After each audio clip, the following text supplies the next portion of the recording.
secured a series win, winning the first 2 games of this 3-game series against the Philadelphia Phillies. Welcome back to AT&T Park. I'm Amy Gutierrez, and we've done a lot of talking on this homestand about great pitching and, of course, the Giants finding their offense. But let us not neglect the defense, and it is time now for our Home Depot doing more on defense. In particular, let's talk a little Nate Schierholtz. What an arm he's got. What a glove he's got as he chases down a very tough fly ball hit by Placido Polanco. And then here comes that arm. We saw it several times last season.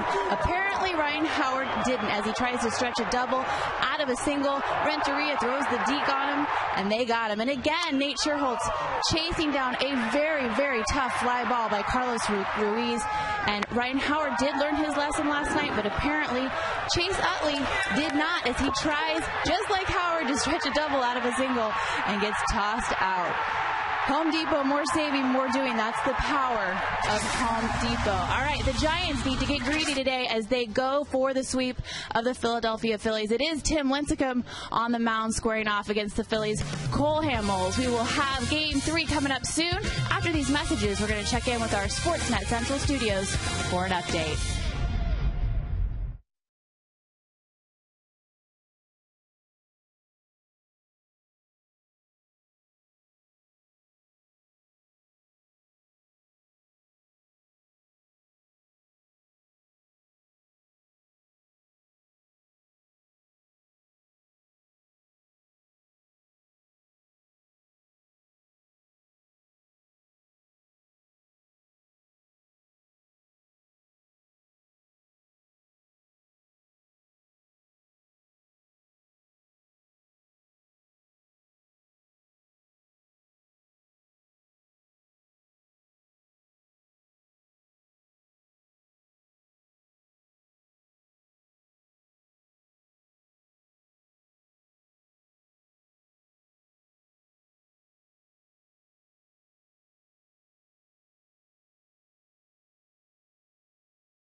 Game time weather is brought to you by the Santa Cruz Beach Boardwalk. The admission-free boardwalk is open this weekend. It's 54 degrees here at the yard. Winds at 10 miles per hour, a high humidity, and they're expecting rain on and off throughout the afternoon. So keep your fingers crossed.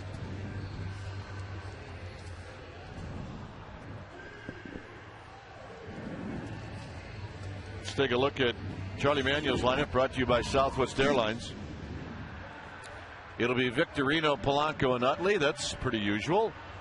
And then Ryan Howard in the cleanup spot. He's got a couple of home runs lifetime against Lincecum. Following Howard will be the very fine right fielder Jason Worth. Then Ibanez. Castro will hit 7th through he's 8th, and Cole Hamels will pitch and bat 9th.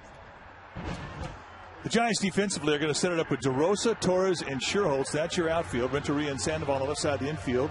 Downs and Huff on the right side. You really get another day off. Benji Molina will be in the squad doing the catching, and the guy who put the fingers down for it today will be the two-time Cy Young Award winner, Tim Lincecum. Lincecum off to a fantastic start coming into this ball game with a 4-0 record and a 1-0, 1.00 ERA. Lincecum, who's primarily a 4-pitch guy, a fastball, curveball, split he calls a changeup, and a little cutter. Now, the last outing, he really only had the changeup going. You can see the numbers. They're dominant. 6 walks, 32 strikeouts, just 25 base runners in 27 innings, and 1 home run allowed. And for Lincecum, we'll watch him today as to what type of fastball, curveball command he has. Those were pitches that were basically giving him a problem. The curveball was almost non-existent in his last start. Let's take a look at our Toyota keys to the game. And if you're a hitter, the approach last night to Jamie Moyer was be patient, try and go the other way. And you got to use the same approach to Cole Hamels. He's a guy with a great changeup, good off-speed stuff, and he's a very, very difficult guy to try and pull. And for Lincecum, find that curveball early. If that curveball gets found early on, he'll have 3 weapons. And against this really tough offensive Philadelphia Phillies team, he'll need that pitch. And finally, continue the bullpen brilliance. The bullpen has not given up a run on this homestand. They have been perfect, and that is always a good thing. And those are our Toyota keys to the game. All right, Molina throws the ball down to second base. As Shane Victorino starts to work his way up to home plate, and we are ready for the final game of this 3-game series. Dana DeMuth will be behind home plate. Kerwin Danley, C.B. Buckner, Doug Eddings from first to third. Giants have won the first 2 games of this series. They won last night behind Todd Wellemeyer, and they won by a final of 6-2. 5-1 was the score on Monday.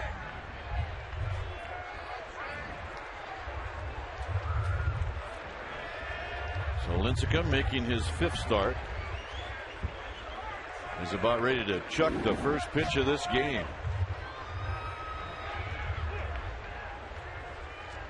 And here it comes to Victorino, and it's a fastball high. 12:46 is our first pitch.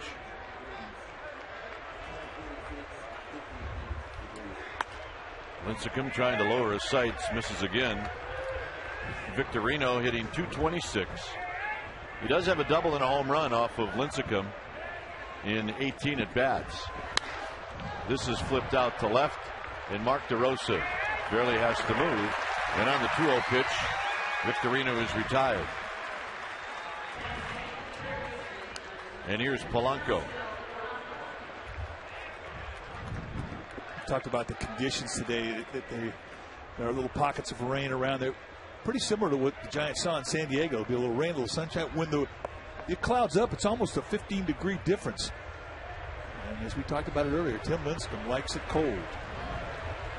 Polanco takes a strike right over the top.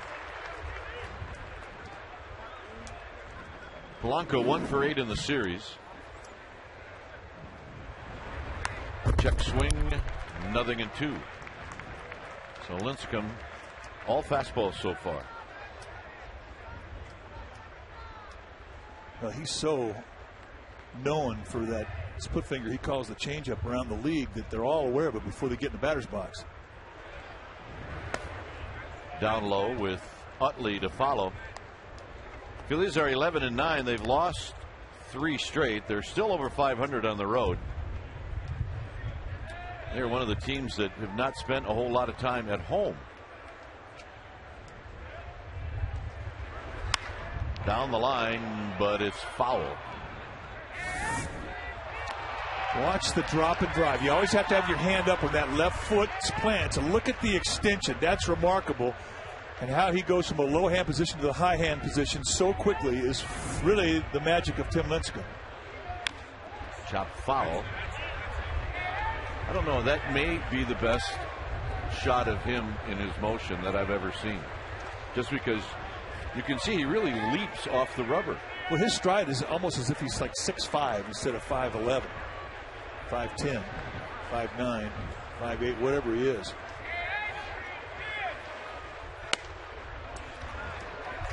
Two and two to Polanco. He has yet to throw that changeup. It's been sliders and fastballs.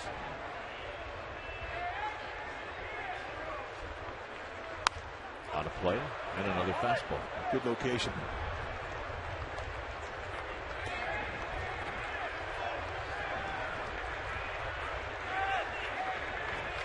Utley to follow, just underway. Glad you joined us. Crowd still filing into the ballpark.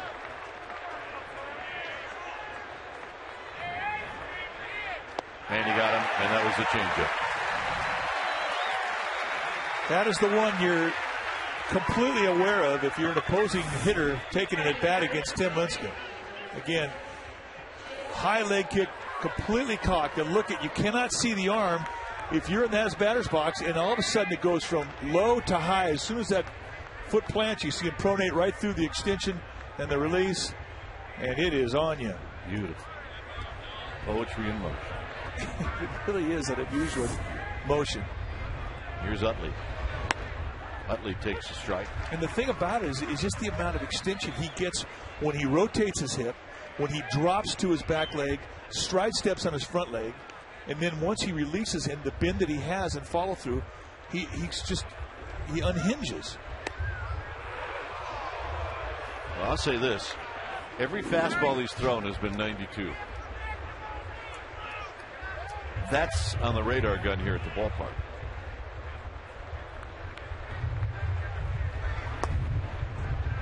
He just, he'll cruise 90-92, but then in a two-strike situation, he'll hump up, he'll still go 95-96. And when you think about it, it really is a different pitch. Same grip, and you're thinking fastball. It was one you're maximizing with your effort to throw to put on more velocity. Hit into center field. Torres will now backpedal onto the track. Side retired. Giants are coming up. 0-0.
Torres, Renteria, and then Pablo Sandoval. He's got an 8-game hitting streak, and he's been hot. Followed by Huff, and then Mark DeRosa, Benji Molina, Downs in the 7th slot, Sherholtz, and then Lincecum. The Phillies defensively are going to set it up with Ibanez, Victorino, and Wirth. That's your outfield. Castro and Polanco on the left side of the infield. Utley and Howard on the right side. And Carlos Ruiz will be doing the catching. The gentleman he'll be in the squad for will be Cole Hamels, the 6'3", 190-pound, 26-year-old left-hander out of San Diego, California. In his 4th year at the big league level. Off to a pretty good start, 2-2 on the year. Look at the strikeouts, 26 and 24 and 2/3. And everything he has, he can strike you out with. A fastball that's 88 to 92. A big curveball, a cutter, and an outstanding changeup. All quality pitches. For the most part, you're going to see 4-seam fastballs with Hamels, although he's starting to throw a 2-seamer now and then. 4 in 1 lifetime against the Giants. Torres taking a pitch, now taking 2 pitches, and it's 1 ball and 1 strike.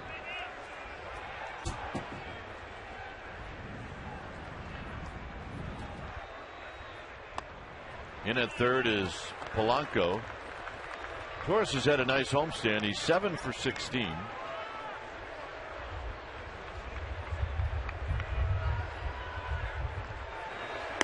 Three and 1. Renteria to follow. Last night, Andres Torres 1 for 3, but he drew a walk and he scored twice. And that's what you want out of a leadoff hitter. 3 and 2. Take it all the way. Seeing pitches, getting a scout report to take back to the bench. A lot of similarities in Cole Hamels and Barry Zito, especially with the arc and break of the curveball. Got him. 1 out here in the first inning. 3-2 changeup. You're going to see that a lot. He has no fear of throwing that changeup at any count. High leg kick. Watch him blow it on the inside part of his foot. He's very cocked with his shoulder and his hip, and everything comes out in one piece. Now he rolls that shoulder over, and watch him follow through and pronate through as the arm turns over. Classic motion for the lefty. Renteria hitting .314.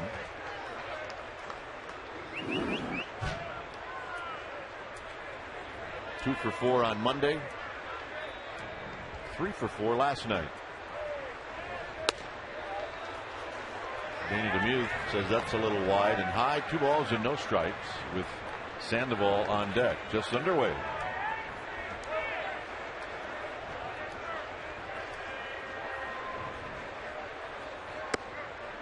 Mentioned a late arriving crowd. Folks coming from the East Bay, where I came from this morning, and a lot of Giants employees and a number of the Giants players. Really rough time traffic-wise getting across the bridge.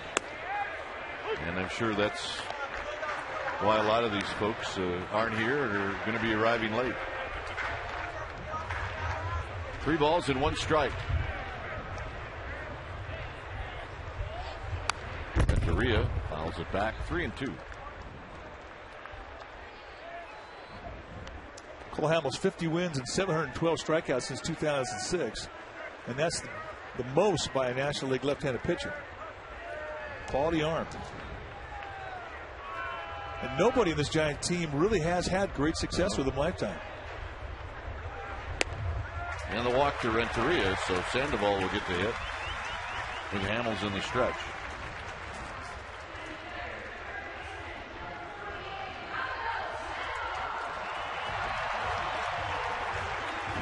Sandoval has found himself on top of the National League as far as batting average. He's hitting .372. Well, he has put on a clinic in hitting the low pitches in this strike zone, or in this series. He's just been remarkable as to how well he's covered the low part of the zone.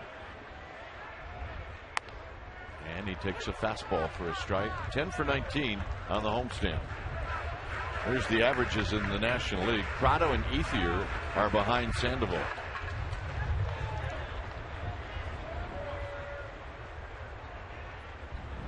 And the runner goes. Swing and a miss. Throw down to second. He's late. First of the year for Renteria. He knows as to when Cole Hamels is going to go to first and when he's going to go home. Excellent jump. Not a bad unload time either from Cole Hamels. 1.2. Just an excellent jump from Edgar Renteria. And most bases are stolen on the jump. And it may have been a hit and run. I mean, Sandoval leads the National League in grounding into double plays.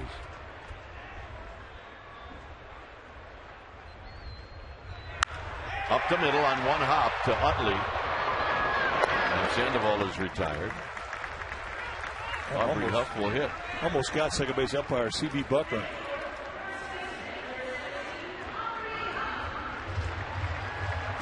Aubrey Huff hit his first home run into the seats or over the fence this year.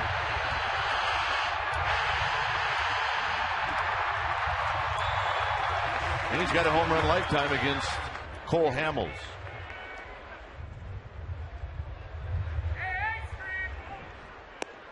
Big curveball for a strike in its own one. Renteria at third with 2 outs. Bottom of the first inning.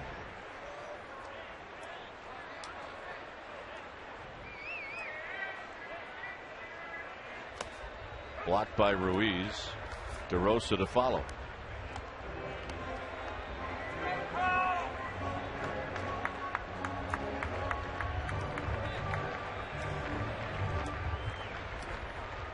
No overshift, although Castro, the shortstop, playing Huff to pull. In tight, 2 balls and 1 strike. And you can see where the shortstop lines up to the middle. Last night it took a base hit away from Aubrey Huff. So the Phillies know his tendencies. They've played to protect themselves against them, and he has hit into the defense several times in this series. Out of play, 2-2.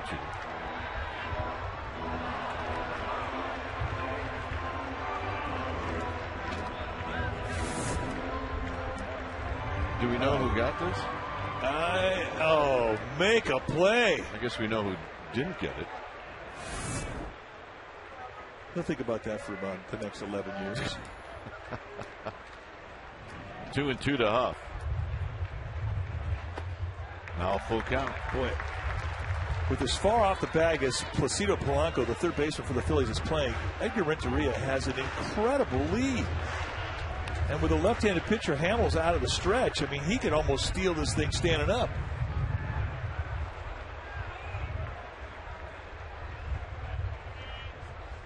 And he got him. And that'll end the inning. Hamels with a couple of strikeouts. Ryan Howard's going to lead things off. It'll be Howard, Worth, and Ibanez. It's 0-0.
Top of the second inning, and the hitter is the big fella, Ryan Howard.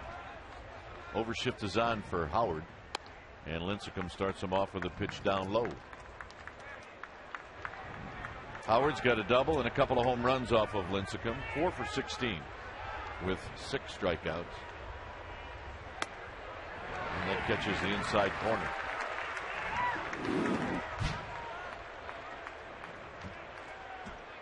A couple of hits in this series for Howard and a couple of strikeouts. Fouls this one off his foot. Let me ask you a question. How would you go about hitting Lincecum? What would your approach be? First fastball I saw, I'd put it in play. And you just sit I on would one not pitch. foul it off. I would put it in play. I don't care if it's a grounder back to the pitcher. I'd put it in play. Stay out of the 2-strike. And he gets Howard for out number 1. I would not have hit him well because I couldn't hit Mario Soto. Well, Mario Soto had a similar 1-2 punch with the fastball changeup. He didn't have Lincecum's curveball, but you see the result of the split finger. He calls the changeup. It's just it's fabulous. So it's one of the best weapons in the league. And you can see ultra motions. That thing just bottoms out. You're expecting more and never gets there to you. And in some ways, I'm a little surprised more teams don't sit on the changeup. Now, if you'd have done that in the first inning, you wouldn't have got a swing on it because he threw a lot of fastballs. And I'm not saying you can sit on it with 2 strikes, but that's when he throws it a lot.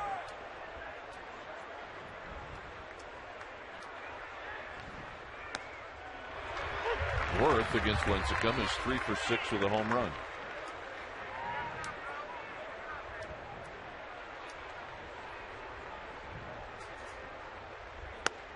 And it's 1-2. That's a rough 2-pitch sequence right there. 1-0 count. He's sitting fastball. He takes fastball inside corner, strike 1, and then he takes fastball outside corner, knee high, strike 2. Perfect pitch.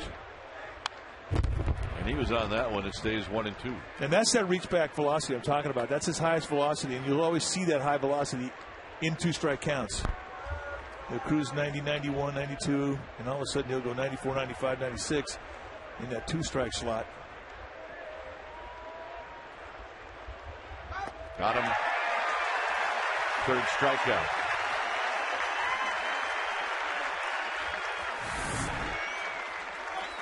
Change-up payout pitch. And the other thing, too, is you get great movement with it. You get a chance to see how that thing kind of works its way in and sinks towards Worth. Way out front. You're swinging at cotton balls.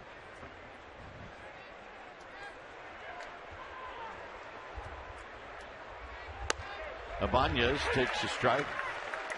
Ibanez hitting .217. Ibanez did not play on Monday. Went 0 for 2 in the game yesterday, and he rolls this one foul. See how he grips the split. He's got his ring finger on the side of the ball, which is a little bit different grip than you normally see split finger throwers throw. And there you see as it bottoms out and moves away from the bat head.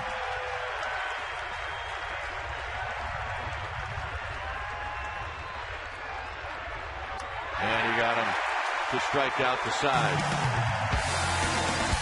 Lincecum with 4 strikeouts.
can play left field, but did you know he was a quarterback at Penn? And do you know who his favorite NFL team is? How about Brian Wilson? Who is his best friend? I got the answers for you. Check it out at csnbayarea.com. Dishing with DeRosa, Amy G's Giant exclusive. All the answers are there, guys. All right, Amy. She gets the good stuff. She does. Here's DeRosa. Nothing. Mike was talking about nobody having real good numbers against Hamels. DeRosa is 1 for 11. The one hit a triple.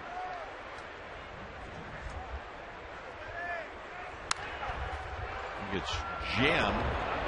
Is that the cutter? That's the cutter, and that is a good cutter. Well, here's your last chance to be a Giant season ticket holder. It's the Brian Wilson closer plan. Left field, lower box seats are available. It starts on May 25th. You get all the benefits of a full season ticket holder. And plus, for every one you buy, that is the whole plan, you'll receive a Brian Wilson autographed bobblehead. 415-972-2298. Cole Hamels started that pitch in spring training, kind of got cutter happy early. But now he's starting to use it a little more sparingly, and it hits a good one. I mean, he's got 4 above average pitches, with the fastball probably being his most average of the 4. The cutter, the curveball, and the changeup.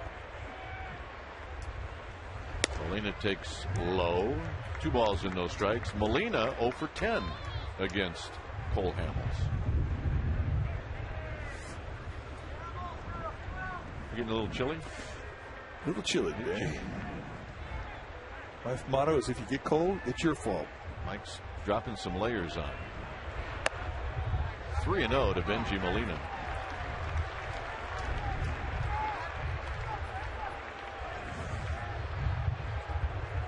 Giants' secret weapon is on deck. Dana DeMuth is an umpire that if you establish strikes, your zone will get big. But if you're 1-0, 2-0, that strike zone will get smaller.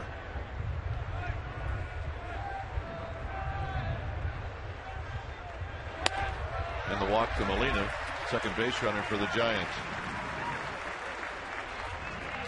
One of the reasons I call him the secret weapon last night against Jamie Moyer. Kaboom! Well, it came at a 2-strike count, too, and they tried to set that target inside. It just leaked out over the middle of the plate. And, you know, a guy with 22 years of big league experience, Jamie Moyer, the one thing he hates is facing guys that he doesn't know. First time he faces down, boom. See you later.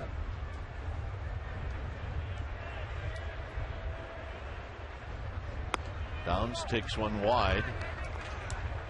For Downs, he doesn't have a lot of at-bats. Matter of fact, only 8. He's 3 for 8. But he's making the most of it.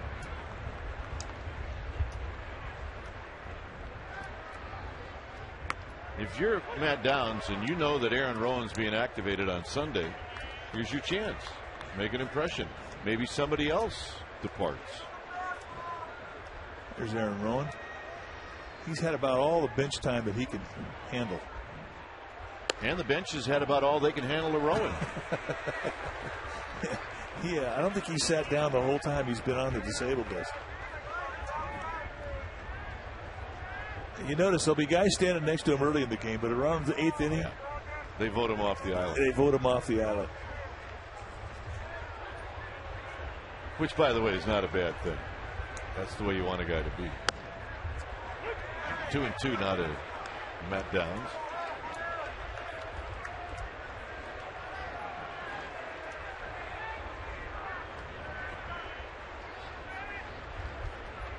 Molina with his lead. Downs swings and misses, and he's retired. By the way, if Rowan has engaged you in a conversation, don't think about walking away. Oh no. No. And that's with 4 guys in the group, where you might think you could sneak away. No chance. If he's holding court, you're going to listen. Snake sure holds. And he doesn't tell short stories. Very detailed. Sherholtz hitting at 300. He's got a couple of runs batted in. He's never faced Hamels before. Lincecum now just coming out of the dugout.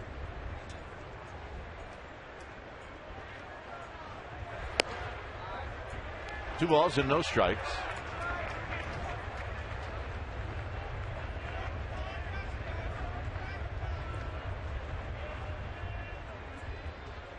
Molina with a 1-out walk. Down, strikes out.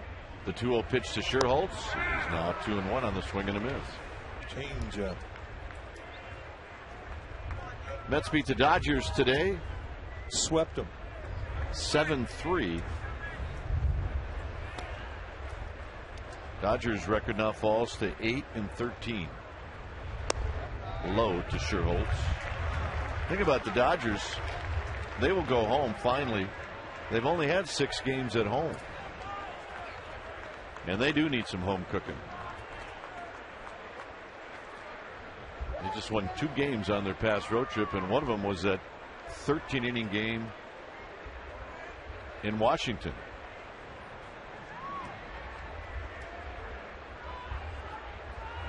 Sherholtz lines one into center field. Stay hot, Nate Sherholtz. Good at that. Have nice count leverage, sitting on 3-1 count.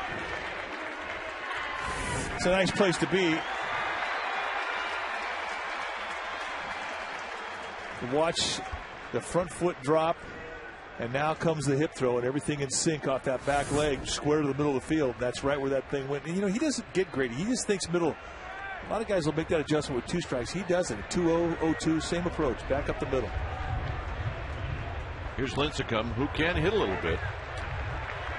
He's got 3 RBIs on the year, and he takes the first pitch in the dirt. Oh, those 3 hits all came in the same game when the Giants were down in Los Angeles.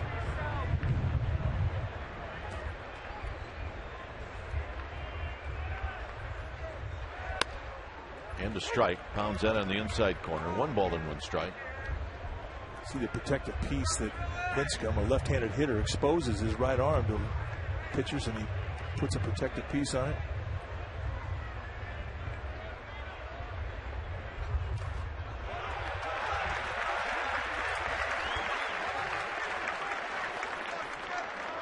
Is that protective piece? Yeah, that's a. I might have to go with the full body armor with him. Yeah. Or just kind of put a screen up there.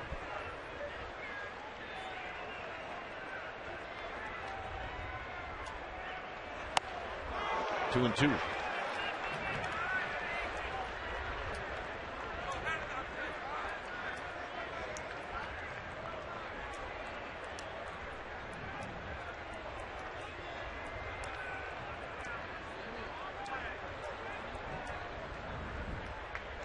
And he gets Lincecum to end the inning. 4 strikeouts for Hamels. 4 strikeouts for Lincecum.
Our Ford right choice, and the Ford right choice today, well, it's Tim Lincecum. How about striking out the 4, 5, 6 guys? Bang, bang, bang. And he does it in a stylish fashion with the changeup being the payout pitch in all 3 2-strike counts. And that's our Ford right choice. Castro, Ruiz, Hamels. 27 pitches for Lincecum.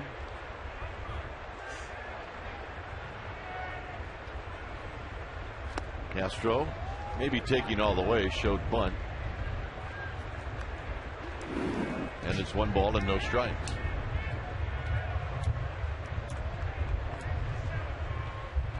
Out of play to even the count. See, that's, the fastball that you're looking for. It's the one you really want to put in play.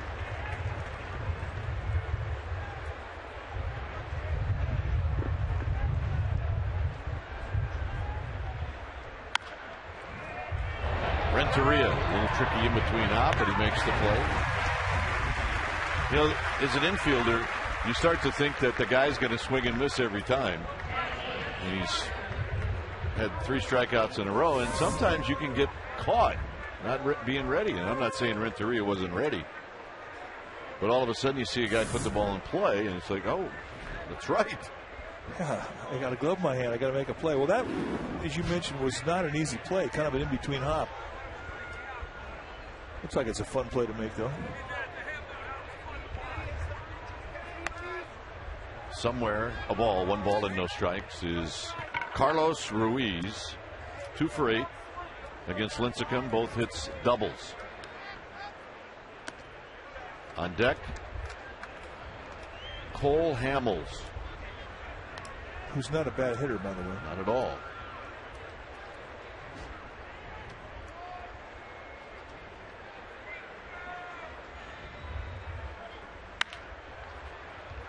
Renteria, not a problem.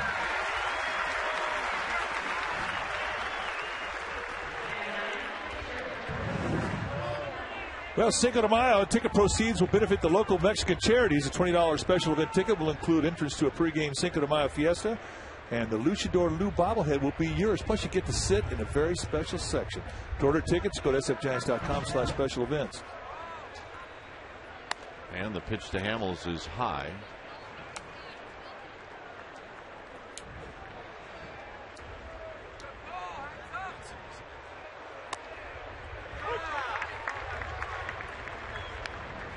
Hamels 2 for 8 on the season.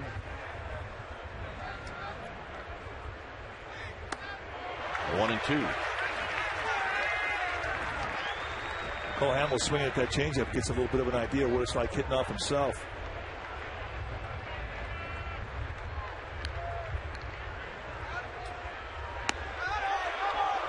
Hamels thought it was strike 3. So did everybody else. Everybody's walking away from home plate. Now watch Hamels and watch Lincecum. Whoop. All right, we're good.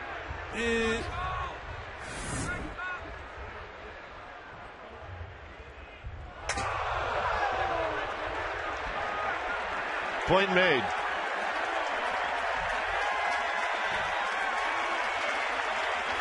Well, the guy who's sitting in the second row about had a heart attack, though.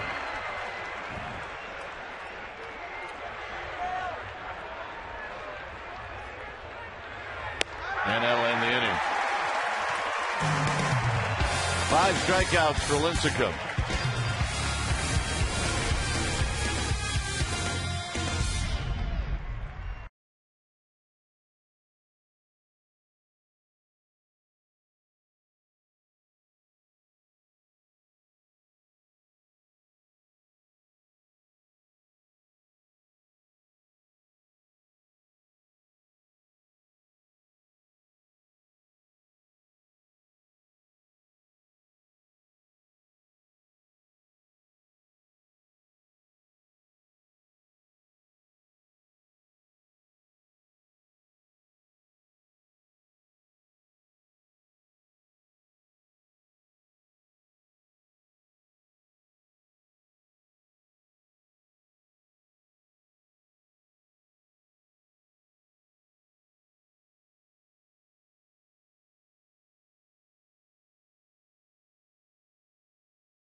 Visit csnbayarea.com. Ask us a question. We'll answer one every game.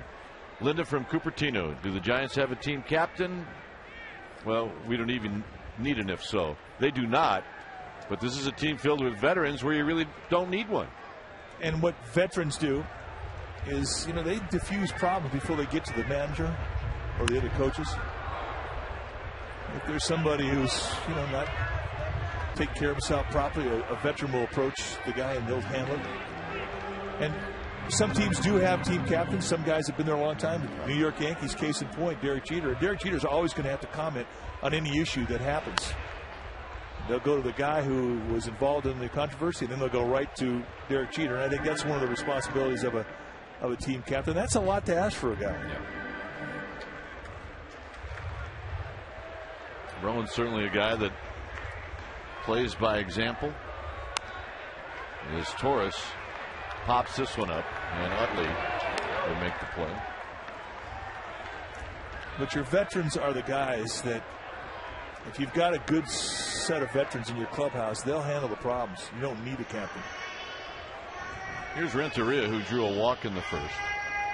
When Roger Craig took over in 1985 in September, Jeffrey Leonard was the team captain. And he went, first meeting we had, Roger said, "We're not going to have any more captains. I'm the captain." Well, that makes sense. But Leonard was definitely a leader on that team, and he definitely took a lot of the younger players under his wing and did what good veterans do.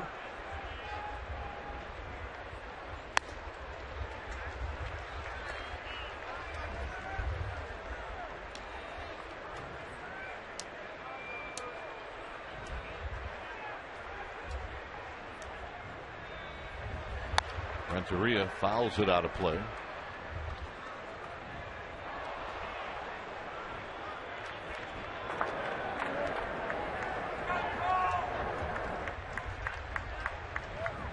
Giants have one hit in this game. Nate Sherholtz singled in the second. Also had a couple of base runners by way of the walk. 2-1 to Renteria.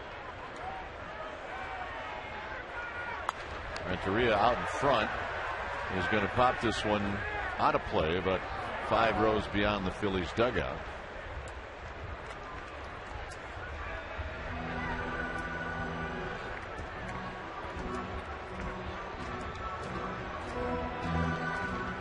Linscomb doesn't always put a jacket on between starts to keep that soup bone warm.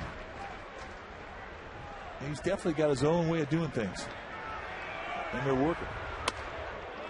Full count now to Renteria. I mean, it's nice when you have a couple of Cy Youngs under your belt. I mean, you could sit there, take your shoes off, and put your socks around your forehead between innings, and nobody's going to say a word to you. On the ground to third, where Polanco will field it and throw it. 2 outs for Sandoval. We have a good old-fashioned pitching duel going on. Yes, we do.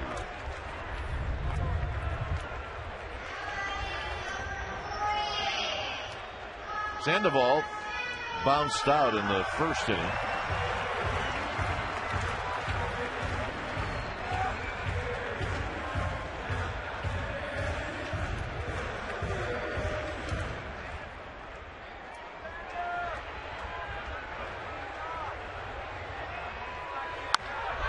Driven to right. Worth will watch the wind knock this down, and then he can't hang on, and it kicks way away from him, and Sandoval is going to stop at second. Worth is looking at the flags. He's looking at the ground. He's trying to figure this out. Well, it's a blustery day here on the Bay, and you're going to get some unpredictability. I mean, with the Mother Nature playing havoc with fly balls and pop-ups in Northern California, nothing new. But this one looked like it hit a wall. And Worth, who's a good right fielder, normally very sure-handed, cannot come back and regroup after he misjudged it. So, hitter and error, partner. And well, they're going to give him a hit. And, I mean, outfielders have been misjudging fly balls for years. And if they miss it without really getting closer, they give a guy a hit. So it's got to be a hit, even though it's a ball that should have been caught. I know that doesn't make sense, but sometimes baseball doesn't. I'm with you. Here's Aubrey Huff.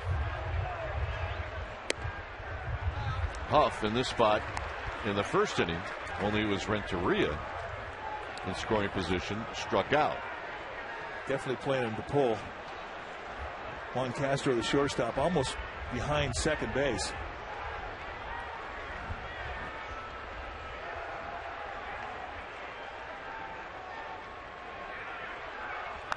Foul back, but also we should mention it's those kind of hits. It helps you lead the league in hitting. Yeah, you got to have a little magic to your wand.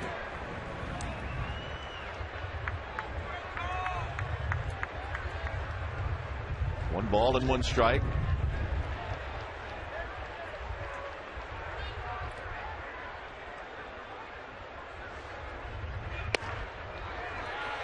Trying to pound that inside corner, and he just missed.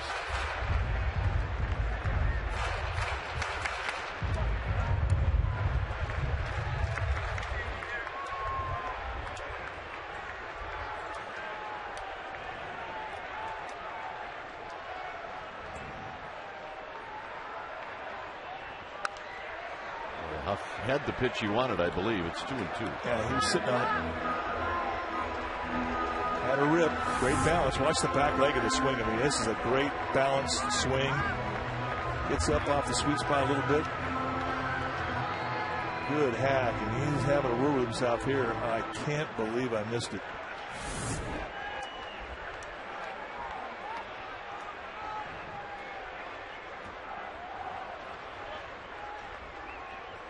And he got him again on the same pitch.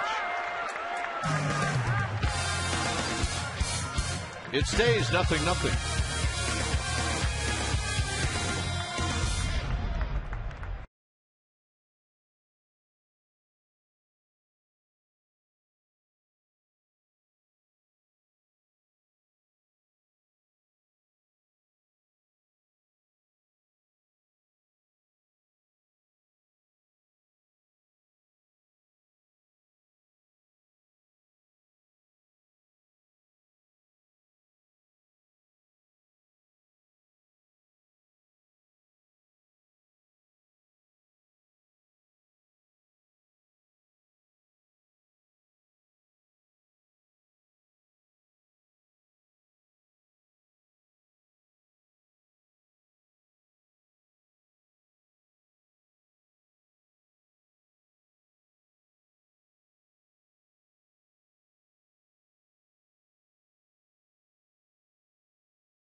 Possible. Can you name the only pitcher in Major League history to allow more home runs than Jamie Moyer? I can. Here's Victorino. Second time around for these Phillies. Victorino flied out to center field to lead off the ball game.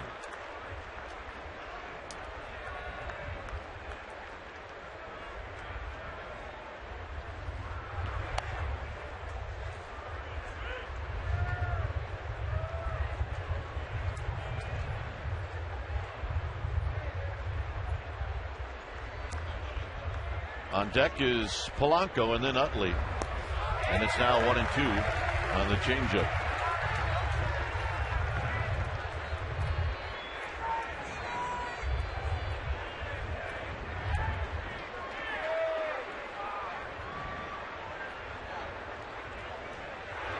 Got him. Wow. That is just lethal right now. Well, check out Chronicle Live, presented by Autotrader.com. It'll be on at 5 p.m. today, right here on Comcast Sportsnet, Bay Area. Jennifer Ozzy's going to be on. Randy Hahn. And then hip-hop artist is at Fife Dog. Sounds good to me. Here's Polanco.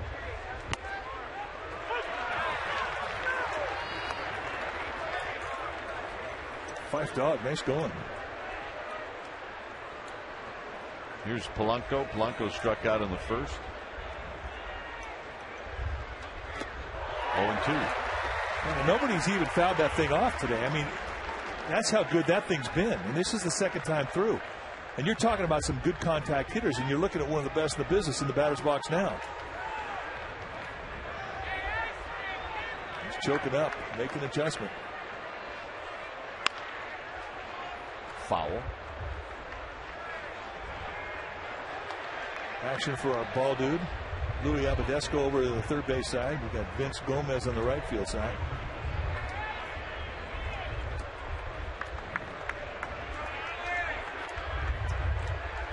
Two-seam grip.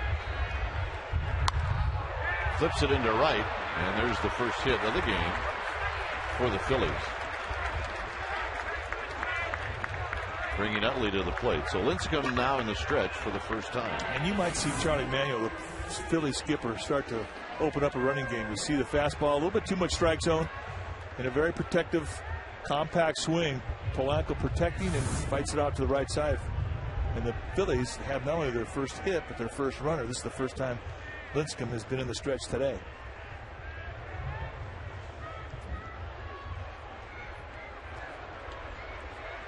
Bruce Bochy commenting this morning about how he wants the Giants to improve their ability to hold runners on, control the running game.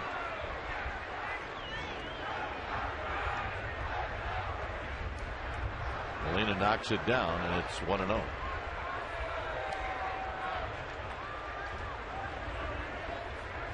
Polanco's got a steal on the year. He's not normally a base stealing threat, but like Mike mentioned, with Lincecum out of the mound, managers do other things to try to get something going.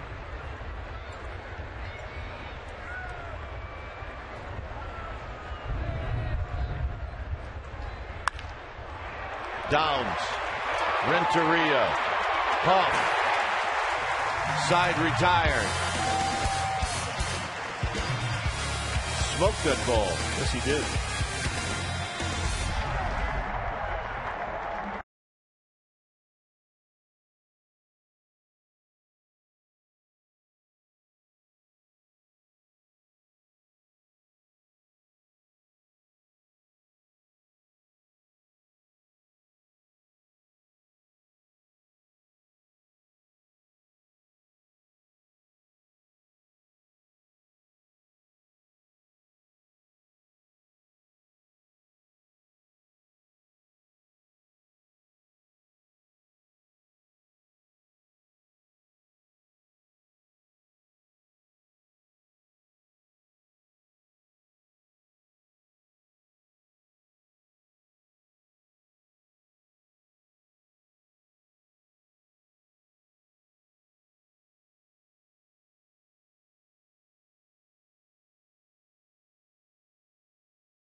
Be disseminated without the express written consent of San Francisco Baseball Associates LP. All right, here's our AT&T trivia question. Name the only pitcher in ML history to allow more home runs than Jamie Moyer. And the answer is Robin Roberts, who allowed 505.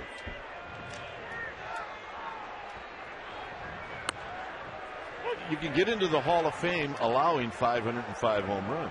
Yeah, not a problem. He had to pitch a long time to give up 505 home runs. And Jamie Moyer, in his 22nd year, is probably going to go past it at some point this season, especially the ballpark that he pitches out of. Philadelphia, very, very offensive friendly. DeRosa flips it to right. Can Worth get there? Nope. All right, let's check in with Amy G. Club level this season are in for a real treat. Director of photography here at the Giants, Missy Michalewski, she's also the director of archives, and her team have put together a fabulous display of Giants historical memorabilia just for the fans to see and actually touch. Barry Bonds has donated some of his milestone memorabilia. Over 200 balls have been signed by Giants players, and the most popular item are the bases. Guys, they can touch bases from the All-Star Game and the World Series. Back to you. Very nice. Did not know that was here. We have to go check it out. We do. Benji Molina walked in the second. We saw earlier in the series Bruce Bochy put on a hit and run with this same combination. DeRosa at first, Molina at the plate, and there was a mix-up. Molina didn't swing. DeRosa was thrown out by quite a lot. I don't think they'll miss signs today. No. But Giants manager trying to avoid the double play ball. It has been the Achilles heel for the Giants offense. They lead the National League in hitting into double plays. They've hit into 27.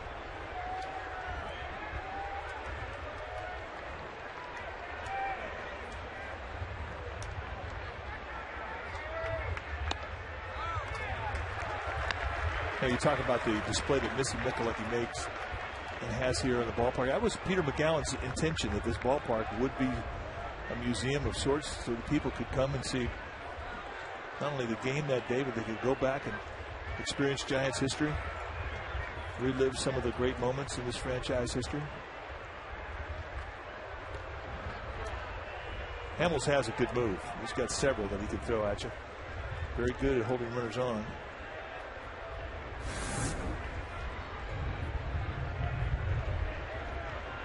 See the stride step on first base side of an imaginary 45-degree line between home and first. Wow. 2 balls and 1 strike.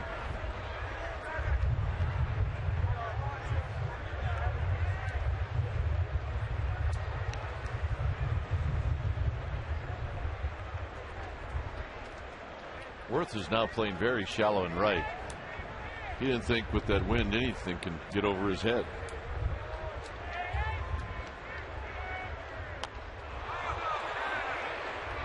Two and two. And that's where 1 strike actually costs you a second strike. Because on the 2-0, Benji Molina, takes what he thought was a ball, kind of shook his head at the called strike, and then he throws a little changeup on the outside part of the plate, lower than that, and he flails at it. Now you say, well, I mean, you'd like you to see that in a 2-strike more than a 1-strike. Well, you make a pretty good point, but it's established in the hitter's mind that low outside zone is big, and at times they feel they have to go out and protect it. They'll probably go right back out there again. Now the runner goes, swing and a miss, throw down to second, and they got him. Even though it was a bit of a high throw, the tag applied by Utley, and just like that, there are 2 outs. Goes on the inside corner with a cut fastball, throws it right through his hands. It's a strike him out, throw him out. Double play. Right there, you can see as DeRosa looks in as he's supposed to, he's praying for contact, and once he sees the swing through, he knows he's in trouble. Here's Downs.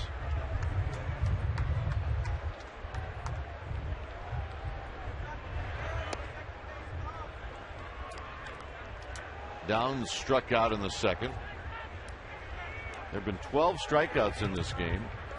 And we are not through the 4th inning yet. Well, and just to give you an idea how good the stuff's been, of those 12 strikeouts, only one called strike 3, and that was the very first hitter of the game that Hamels faced, Andres Torres.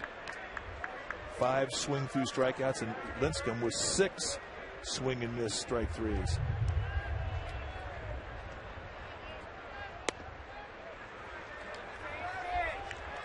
Not unusual for Lincecum. He had a start early this year where he struck out 10, and every one of them was a swung at and missed strike 3.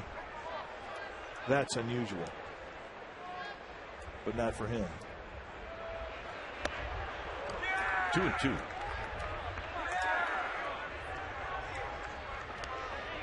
Lincecum can do some amazing things that other pitchers cannot do, and his swing and miss ratio is one of them.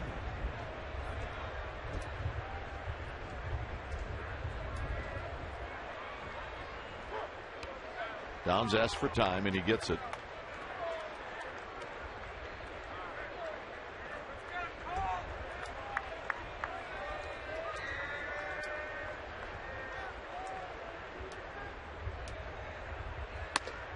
Seven strikeouts for Cole Hamels. Through 4, 0-0.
The second. Here's Howard. High drive. Left field. DeRosa back. Gone. 1-0 Phillies. Howard's 4th of the year.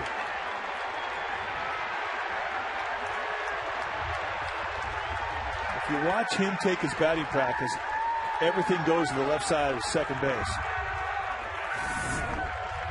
They start him off on a first pitch fastball, and just like the philosophy the Giants employed against Roy Halladay in game 1 of the series, you want to try and get after the pitcher early. This is exactly what he does against Lincecum. In a challenge fastball, he takes him out the opposite way.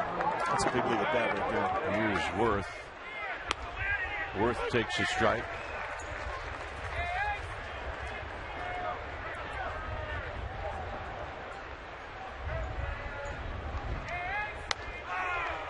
Up high with a changeup, 1-1 strike.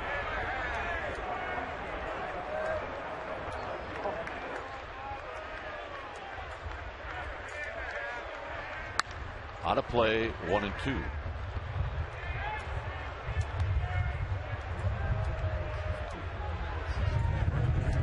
Yeah, he went 65 at bats between home runs. His 3rd against Lincecum lifetime. I don't know how Worth hit that, but he hit a bullet foul. It stays 1-2. It's like he's playing cricket with that swing.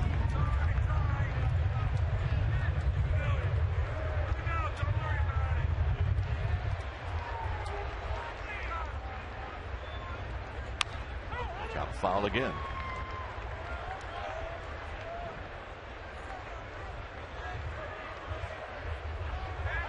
It's a feeling Worth knows that he's got his hands full and he's just battling as hard as he can. Yeah, this is a grind right here.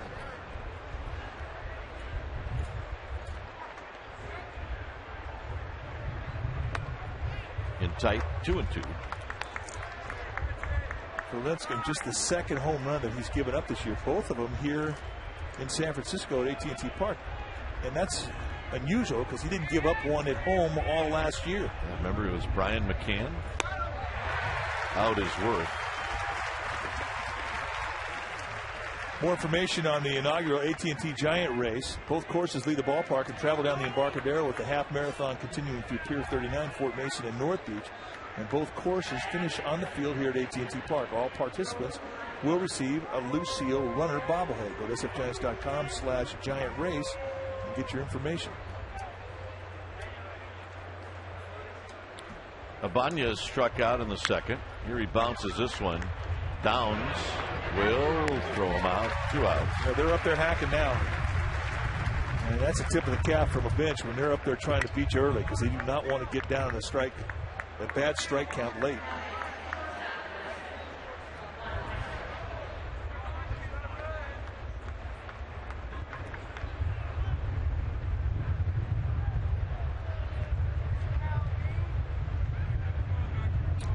Here's Castro.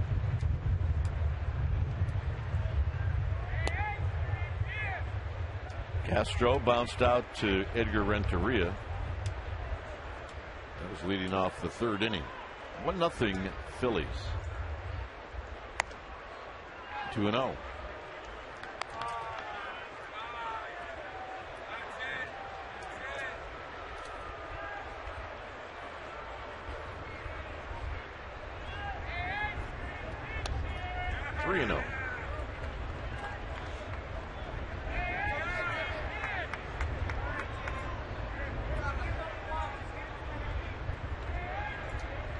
Ruiz on deck.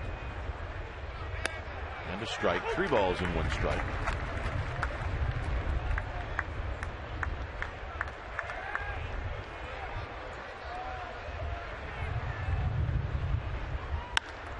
Right at Renteria, and that'll end the inning. Ryan Howard saw the first pitch and took a whack at it. 1-0 Phillies.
Shortly, but did you see him last night in right field throwing out not 1 but 2 Phillies?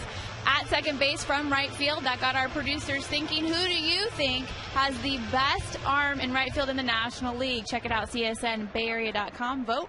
Find out the results on Giants Postgame Live. Gentlemen. All right, thanks, Amy. Those are 4 good ones right there. Boy, are they ever. Here's Sherholtz. Sherholtz singled in the second. Lincecum. And then the top of the order, Andres Torres. Giants are not going to see Brad Hopp when the Rockies come to town Friday, Saturday, Sunday. He's on the disabled list. Up the middle, Utley dives, no chance, and a leadoff single. Stay hot, Nate Sherholtz. Well, Sherholtz had already thrown out Howard in the first inning. This is in the 9th inning. Chase Utley. And Utley wasn't jogging at all. No, he came out hard of the box, and that's what Charlie Manuel said. You know, get thrown out down 4 in the 9th inning. Most managers would get upset by it, but, you know, Utley knows his game, and he was busting his tail out of the box. So Manuel had no problem with it. Just an exceptional throw from Sherholtz. Here's Lincecum, and he will bunt it. He bunts it hard to Howard, and Howard clearly has no confidence in throwing. Takes the out at first. He had a shot. If he was aggressive and had confidence in his arm, he had a shot. See the amount of space between Sherholtz, who runs well, and he could have lobbed it to second. In a 1-run ball game, I mean, that's significant, trying to get that lead dog, and you got to come out anticipating. It almost looked like me, like his footwork never really gave him a chance to look to second. Steve Garvey did. Torres is struck out and he's popped out.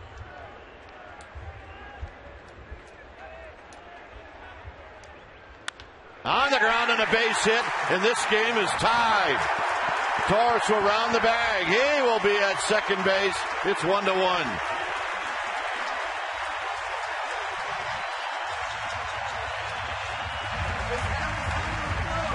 Well, we're going to make that our Dodge Ram drive of the game, and why not? Andres Torres has been hot.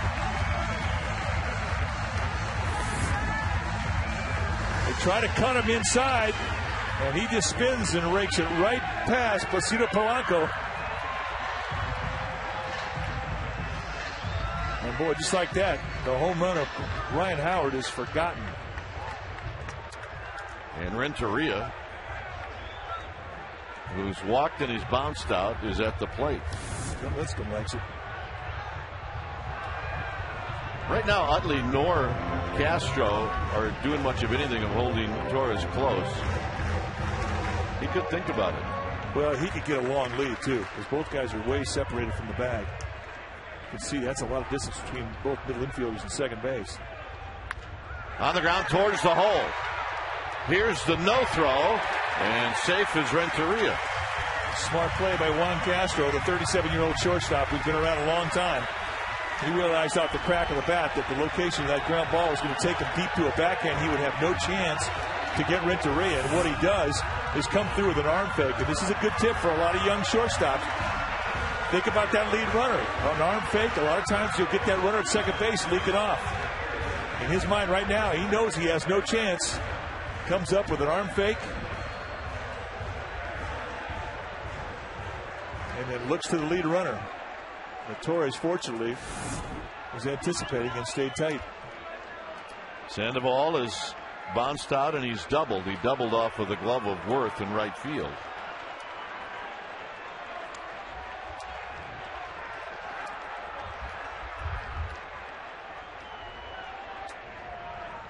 In the dirt. And ball and no strikes. Nice block. The more I get to see Carlos Ruiz, the more impressed I am with him. He's a good little catcher. He's a nice low target, good framer. And watch, this is good blocking technique. It's a proper position with the hands. Let your chest protector be your glove.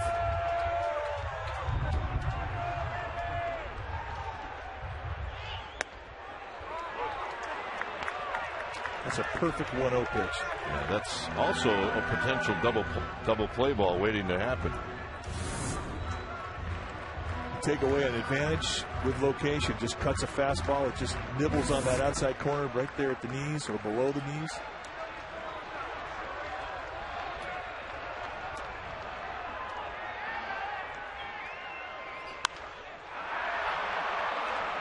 Howard will put it away. The infield fly rule was called. So as soon as that arm went up, Sandoval was out. 2 outs. And now Aubrey Huff has got another shot. So far, he's been at the plate twice. Each time with a man in scoring position, and each time he struck out.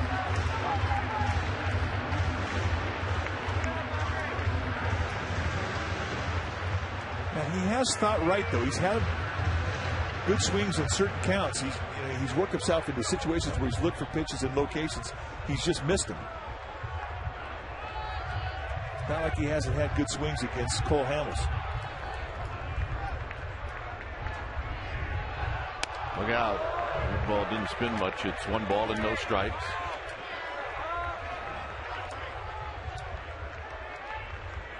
Big hole on the left side of the infield. We run at second. Cito Polanco, the third baseman, cannot get his normal positioning away from the bag. He's hit that hole. He has. A couple of times this year. Way out in front. 1 ball and 1 strike. Changeup's eating him up. He has struck out twice today, and both times the payoff pitch has been that changeup. And we've seen Hamill throw 3 or 4 changeups in a row. That's how good that pitch is.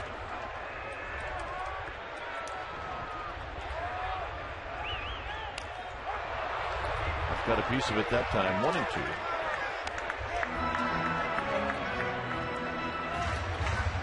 Churro, it's got it all started out. Leadoff single.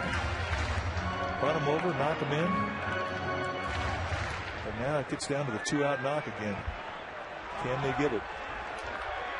It's been the difference in this series. The Giants have been able to get it, and the Phillies have not been able to get it.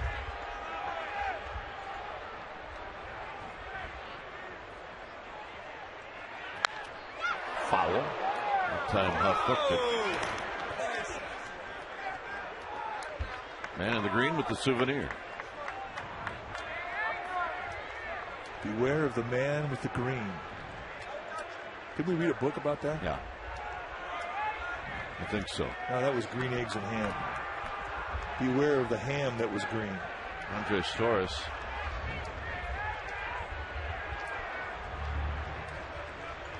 If he took off, all of a sudden I looked and he's standing on third. Well, if you can get away with it, not a bad play.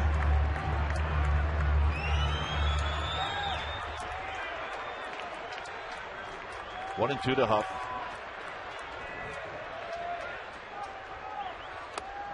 And he got him again. This time with a fastball. Giants tied up. We're into the sixth.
Carlos Ruiz will lead things off, and he sees a curveball.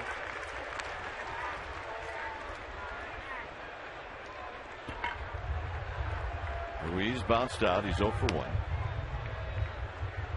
Hamels then will hit, followed by Victorino, the 8, 9, and 1 hitters in this lineup.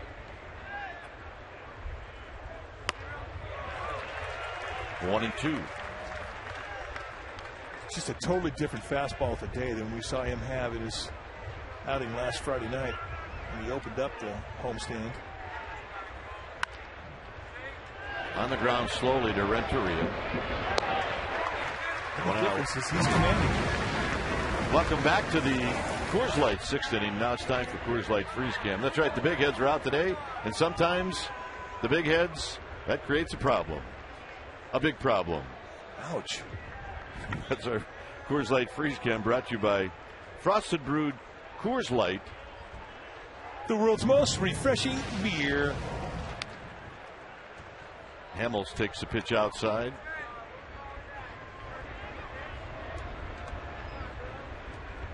Hamels struck out in the third. Twice. That's right.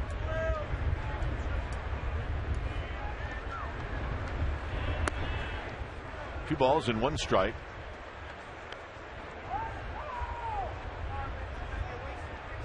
You know, when you got good stuff and you got good rhythm, like both pitchers have today. You know, you feed off of each other. We talk about that at times when you lock horns with a guy who's throwing well. The rhythm just feeds your rhythm as well, and bang, bang, bang, things go quickly. 3-2 now to Hamels. Hamels taken all the way as he should have been.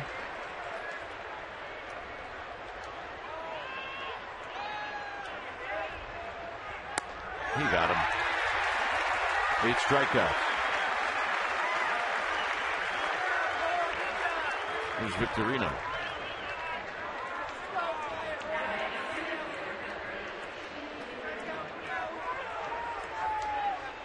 Victorino has flied out and he struck out. Had a good game on Monday where he went 3 for 5. But Willemeyer in the bullpen shut him down last night. The kid from Hawaii, and he fouls it back. He's turned into a really good player. Yeah, Bruce Bochy even admits it. He was with San Diego, and he said, we let him get away. You never know when a guy's going to be able to click in.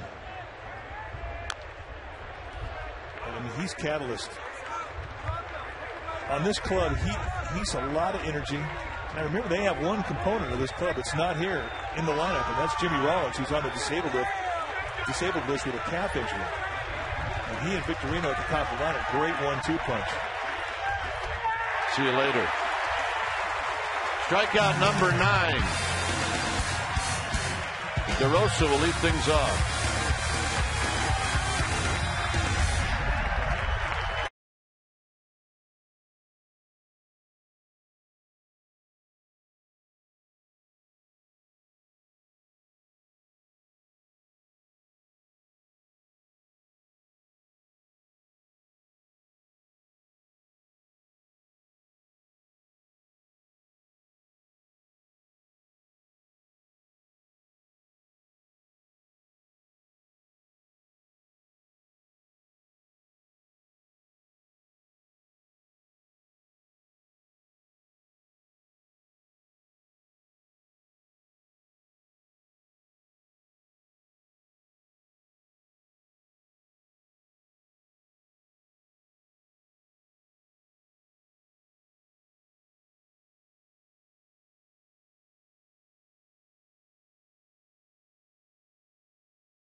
To find your local Farmers agent, call 800-FARMERS today. By your Northern California Honda dealers at shophonda.com. And by Xfinity, the next generation in home entertainment. Now available in the Bay Area and coming soon to the Central Valley. Beautiful shot of the Golden Gate Bridge as Mark DeRosa will lead things off. So used to seeing the Bay Bridge, almost messed that one up. That would be bad. Yeah, you would have got letters on that one, partner.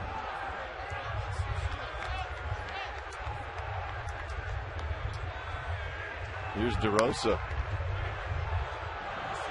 You look at the stuff that Cole Hamels has featured in today's game. You say, how does he have an ERA that's 5.11? And at times when he has had troubles, he has had problems with command. It has not been an issue today.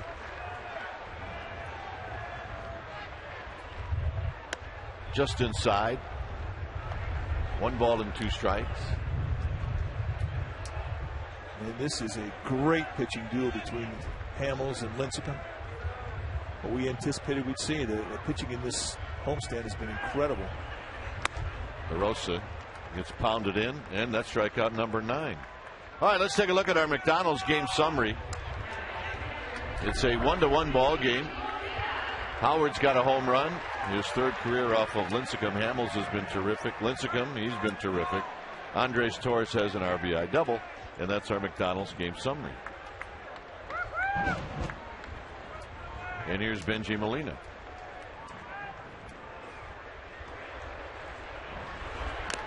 Ooh. That foul ball got Ruiz. Ruiz caught a pitch in the dirt right in the Adams apple in the game last night.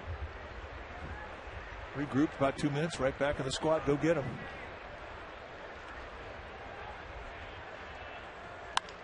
Into right center field, and it'll fall in front of Victorino. Giants have had no problem putting Cole Hamels in the stretch. He has been in the stretch every inning.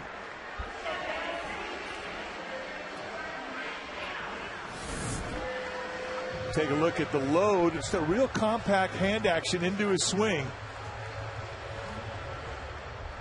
Staying inside the pitch, going the opposite way, right side of second base. Downs has had a rough afternoon, a couple of strikeouts. Fastball high, 1 ball and no strikes. It's tough when you're facing a guy like Cole Hamels for the first time, and he's got 4 things that he can do to you, and they're all quality. It's tough hitting off Cole Hamels if you got 25 lifetime at bats against him, let alone to face him the first time. Right now, he's ahead in the count. That's 90 pitches for Hamels. Lincecum is at 76.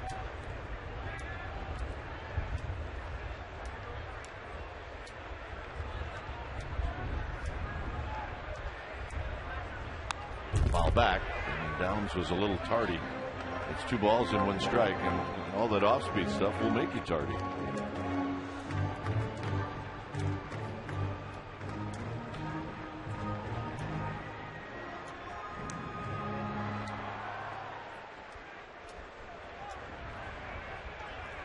Molina at first, not being held on. So he's going to drive into center field. Victorino is not going to get it. It bounces up against the wall. Molina will head into 3rd. Well, it looks like from here, Lincecum's going to have the shot to knock in this run. Because with first base open, we'll see if they pitch to Sherholtz. That's the extension through the swing. I mean, Matt Downs could put a good charge into a ball. They had choked him a little bit in the outfield. And Victorino gets burned with it. Takes on the deepest part of the yard. 1 hops the wall. Just no speed at first base for the Giants to capitalize with it. Molina's going to have to settle for 2 base advance and stay at 3rd. And here's the intentional walk you're talking about, Smooth. So Lincecum knows the deal now.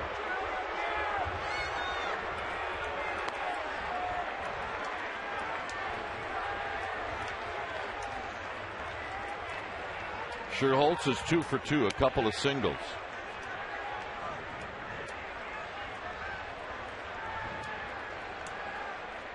If there's ever a truer example of how you can help yourself possibly win a ball game, here it is. Here it is. Now, he does a pretty good job of putting the ball in play. And I think what he'll do, Mike, is he'll take a little bit out of his swing.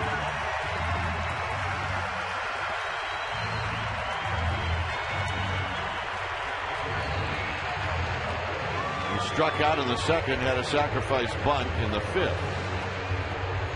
If you start thinking about the squeeze, you got to remember who the base runner at third is. Well, and because Benjamin has no speed at third base, I mean, the squeeze I don't think is even a consideration. And you're going to have more than a medium fly ball with the arms that the Phillies have in their outfield. They have excellent assist arms, especially in center and right. So you're going to need a deeper fly ball because of Molina's lack of speed. Outside and low. But the other thing he can do is if he hits the ball on the ground not hard, he runs well enough where he can beat out a possible double play ball. And that's assuming the Phillies don't come home.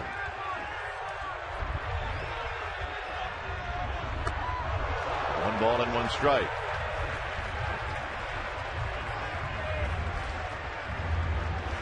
Molina at third, Downs at second, Sherholtz at first.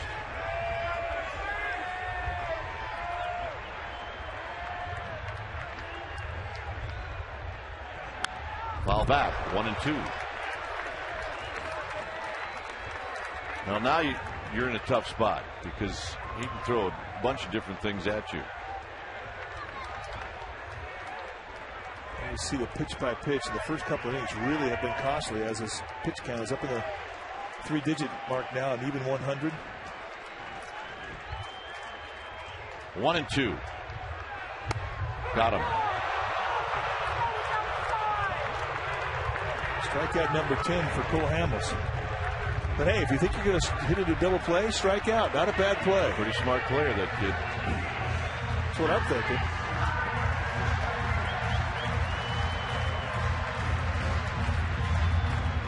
Here's Andres Torres. Torres doubled in the fifth.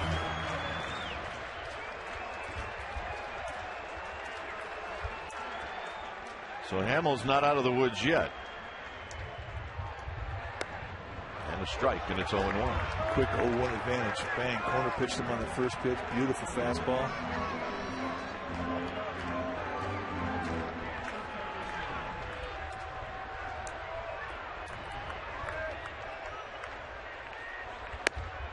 Off the plate. Giants have one of their hottest hitters up there in Andres Torres.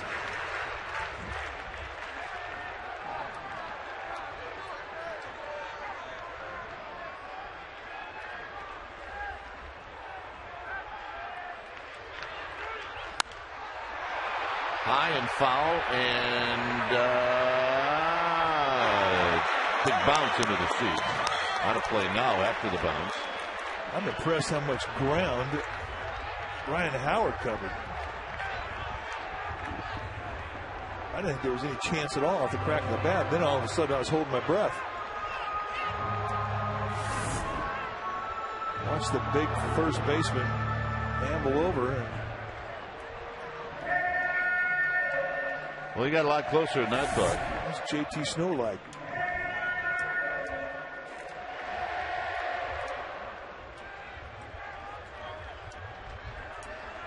See the average pitch speeds. Right now it's 1-2. Out of play. Torres stays alive.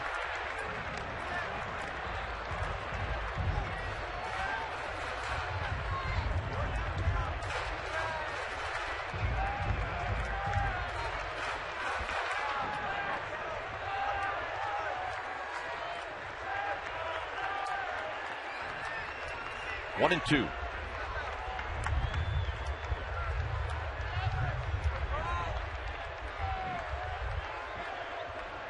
Torres steps out. The next pitch for Hamels will be 106. Molina Downs and Sherholtz are your base runners. Out of play again. Tell you what, Hamels has added about a mile per hour or 2 on these fastballs. Yeah, he's digging in right now. A lot at stake.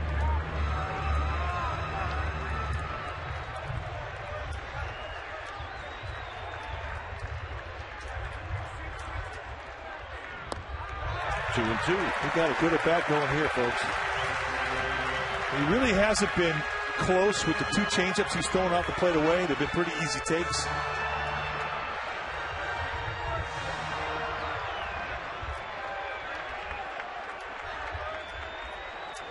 See where Ruiz sets up. They're coming in. And it nearly hit him. Another easy take, and here you have your 3-ball count.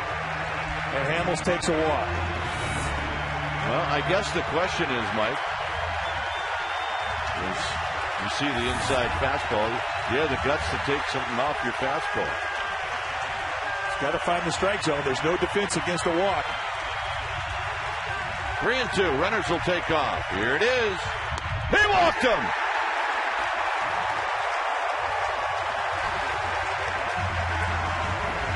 That'd be the at-bat of the year for Andres Torres. Well, from an 0-2 to a walk, I mean, that's a great at-bat.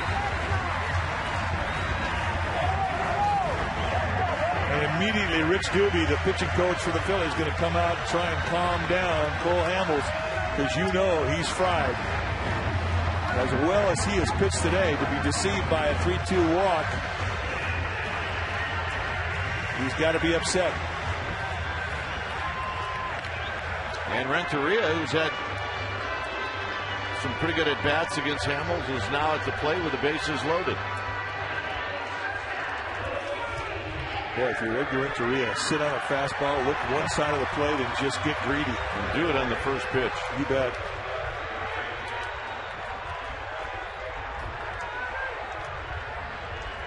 So Molina scores. Downs is now at third. Sherholtz at second. Torres at first. And a strike, and it's 0-1, and it was not a fastball. Stayed away from the fastball.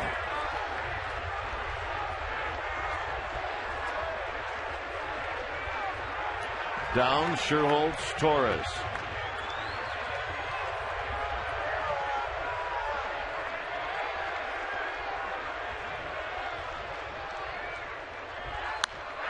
And into right field, a hit. Here comes Downs. Here comes Sherholtz.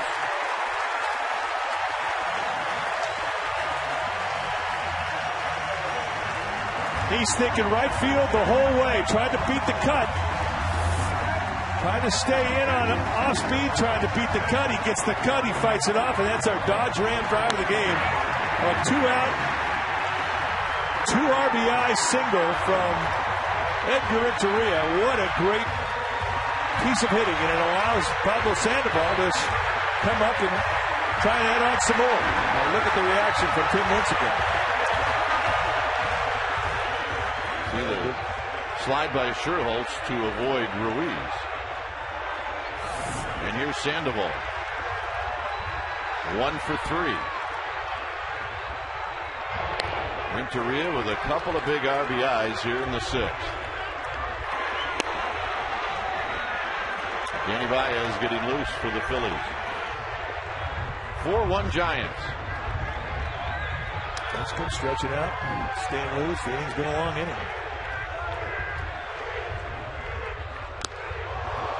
No balls and 1 strike.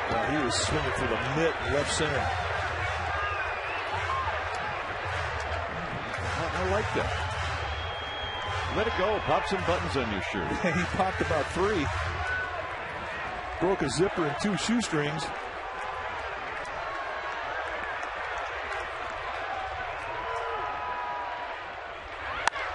Into right center field. Can Victorino get there? He will. And that'll end the inning. Giants pick up 3. We will head to the 7th. 4-1 San Francisco.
It'll be Polanco, Utley, and Howard. Tough task for Lincecum.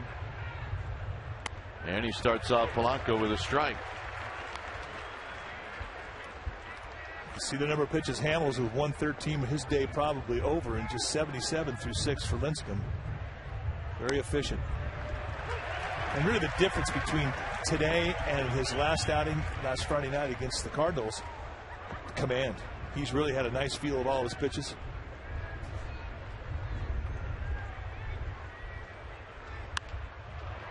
Downs knocks it down, picks it up, and he got him. Well, be part of the first Giants tweet up on Friday, April 30th. The tweet up consists of a pregame panel with a representative from Twitter and Giants reliever Jeremy Affeldt, along with Brian Murphy from the KMBR Morning Show.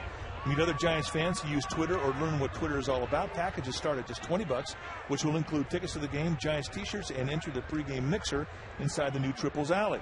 $2 from every ticket goes to Room to Read. Visit sfgiants.com/tweet up for more information. Utley takes a strike, and it's 0-1. And there's another example of the difference between today and last Friday is just the ability to command his curveball. He didn't really have that pitch at all last Friday night. Here he steals a strike one, and he's on top of Utley 0-1 quickly. Pulled on the ground, foul. And it's 0-2.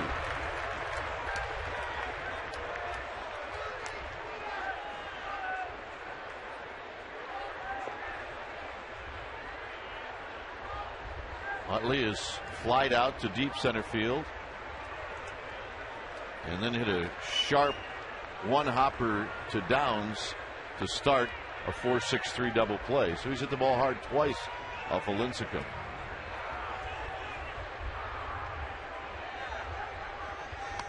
And he got him with a high fastball.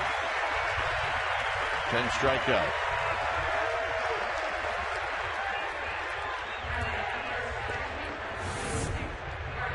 Look at the extension, get up on top, and now for the first time you see the ball as a hitter.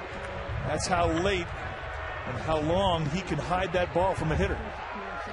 I love that, Cam. I mean, he shortens up the distance between the mound and home plate. I mean, his stride is like he's 6'6" instead of 5'10". Howard takes the ball, 1 ball and no strikes. And I think that's the one thing about Lincecum that really you can see in the extra slow motion. It's just how much extension he gets. Howard to right. This one is off of the archway number 4. And here's Sherholtz. And Howard made it this time. You could hear the crowd when Sherholtz picked it up. The massive groan like he's going to do it again. Well, you watch Howard, who hits his ball pretty good, and he gets out of the box a little slowly, and he starts to think, wait a second, this might not get out of here. And long about when he makes the turn at first base, he's digging as fast as he can go. You watch the great footwork from Sherholtz, and Renteria just not able to get the ball in time to put on a tag, but that's as fast as Howard can move. Says, get me once. Yeah, okay, not twice, pal. Here's Worth. Worth takes a strike. Watch him kick it in gear. Here we go. This is all out. And the big guy can move. He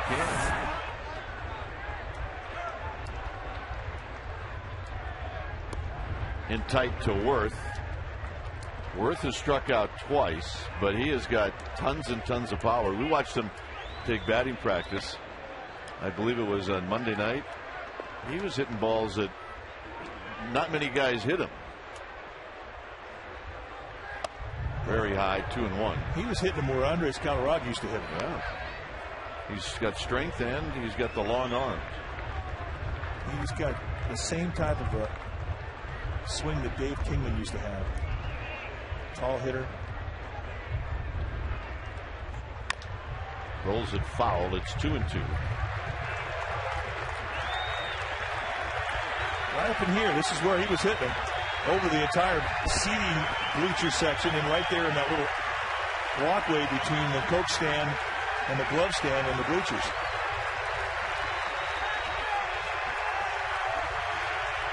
Two and two with 2 outs.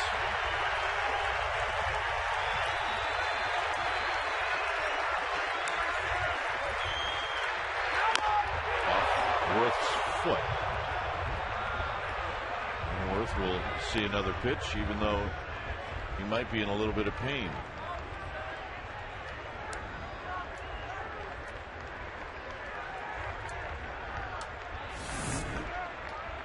Where to get him? Little change up. Watch the left foot. Oh yeah, left ankle. This is going to take some time. The thing about it is he made good contact with that ball. He did.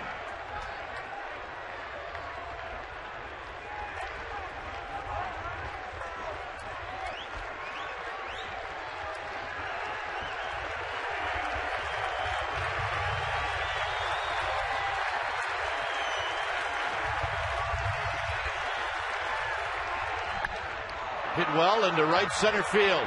Torres still on the move. Still on the move. And he makes the catch.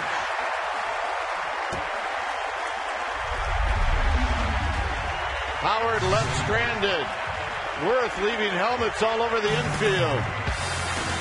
Check out Lincecum striking out Utley. It's 4-1 Giants.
Last night from the Giants starter Todd Wellmeyer, who was able to pick up his first win on the season.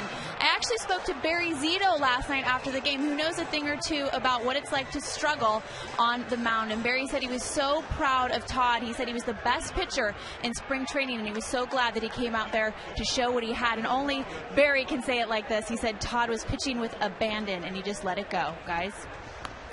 All right, thanks, Amy. As Danny Baez is pitching to Aubrey Huff.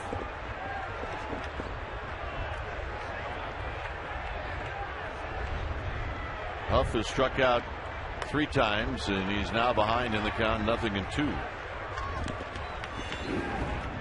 Danny Baez, 9th time he has taken the ball. And it's gotten rocked around a little bit. Huff lines it into right center field. Victorino is going to make the running catch. Oh, that was a good AB. Baez is a fastball, curveball, changeup guy. But right now, his off-speed pitches have been pretty inconsistent.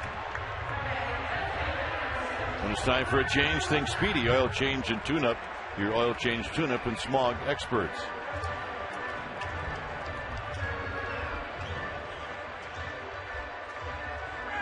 One out. Here's Mark DeRosa. DeRosa 1 for 3.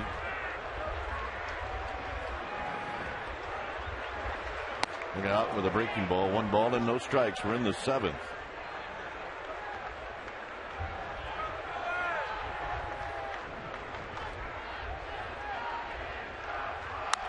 On the ground, Utley now will come in and throw out DeRosa.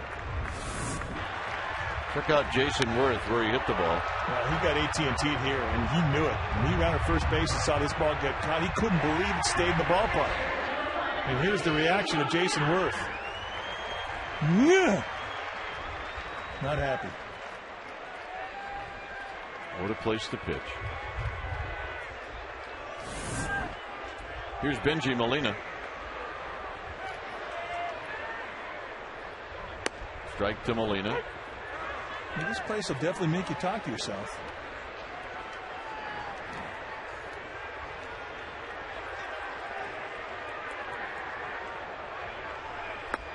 And another strike. Benji Molina started the rally off for the Giants in the 6th with a 1-out single.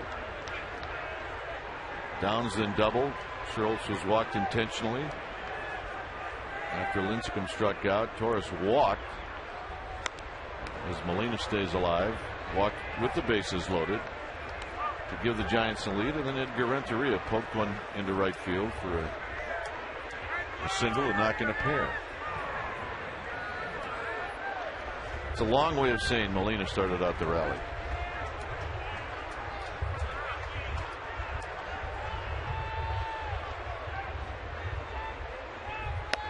By the way, the Rockies and Diamondbacks are in the 5th inning. It's 11-9, and that clearly means one thing: they're not using the humidor balls. That's exactly right. Her ball is high, 2-2. That's an old-fashioned Coors Field game there.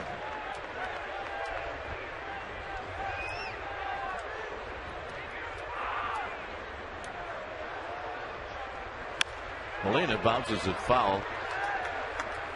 The Nationals won today. They beat the Cubs at Wrigley Field. And I'm going to repeat something I said a week ago. Jim Riggleman, manager of the year. Yeah, he's done a nice job. Should talk about the Pittsburgh-Milwaukee game. Line drive, base hit from Molina. Low ball hitter. One of the great low ball hitters that have ever put on a Giants uniform. I mean, he hits stuff. He and Pablo Sandoval are just an amazing tandem. Look where this ball is. I mean, that's just on the shoe tops. So much for keeping the ball down. Well, I mean, against certain guys, you can't feed their swing, but he goes down there. Look at the back knee bend and the balance that he has through the low part of the zone. He covers it beautifully. Downs 1 for 3. Trevor Hoffman gave up a solo home run to Ryan Doman in the 9th inning to tie that game, and then they're still playing. They're in the 14th. Trevor Hoffman gave up 5 runs in the 9th inning yesterday.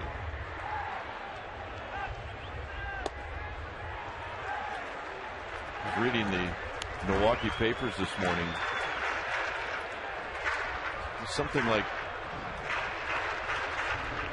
the last 20 pitches that Trevor Hoffman has thrown, 17 or 18 have been fastballs. And they're kind of thinking that that's a little weird ratio for him. He's going to be in the Hall of Fame, mainly because of the effectiveness of that great changeup. Downs, little flip job off the end of the bat, and Victorino's going to make a sliding catch, and that'll end the inning. We'll head to the 8th, 4-1 Giants.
Exciting ball game today here at the ballpark after we saw a lot of rain this morning. Seen the sun out for the better part of this ball game as Raul Ibanez will lead things off. And a breaking ball down low. Ibanez is 0 for 2. Lincecum at 90 pitches as Affield heads down to the bullpen. And a strike. Travis Ishikawa replaces Aubrey Huff.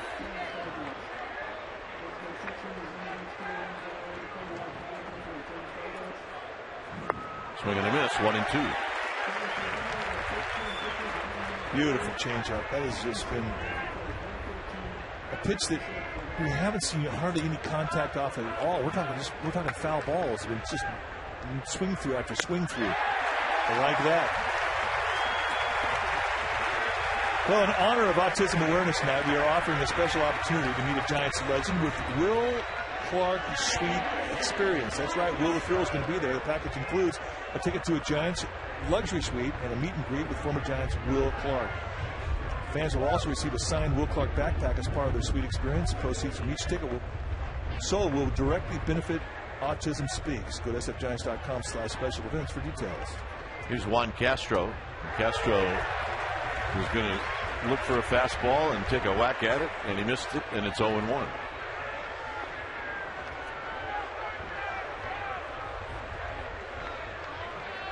Will Clark. In the dugout, big hopper to Sandoval. Lots of time with the throw, 2 outs. No, Will Clark showed up and the team started hitting. He did. And he's taking full responsibility. As well he should.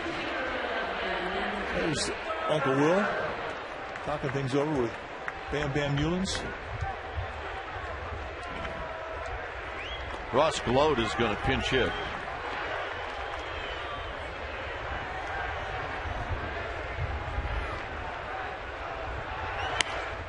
Gload takes a strike.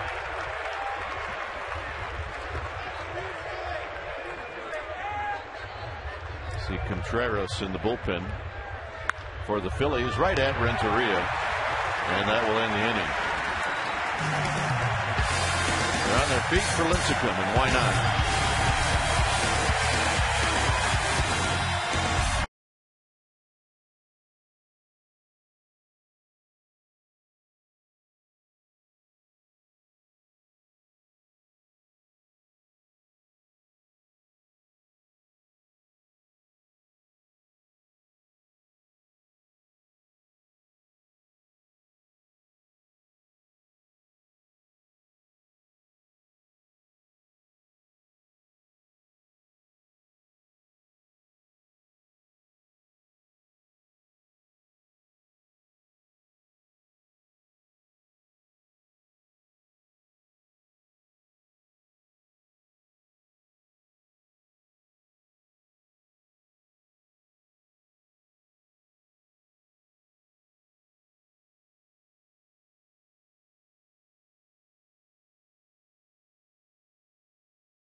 We'll have the recap of this game.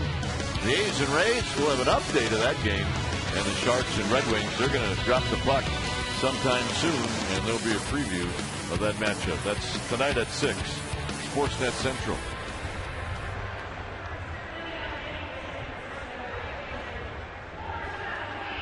See the line for Lincecum.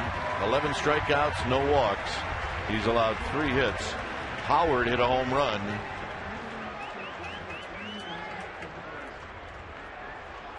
Jose Contreras is the new pitcher. Yeah, he's got some great stuff. He can go low to mid-90s with his fastball. hard slider and a split. And Sherholtz will bat first. Sherholtz has been on base 3 times. There's Brian Snyder behind the plate. Ruiz, remember, was pinch hit for. And Sherholtz has got another hit. Streak to 3. I don't remember. Did he have a good spring or not? It's all forgotten now. The spring does not count. And no, he did not. Listen to this crowd. My goodness, you think he owns this town? Yeah. Yeah, a good chunk of it.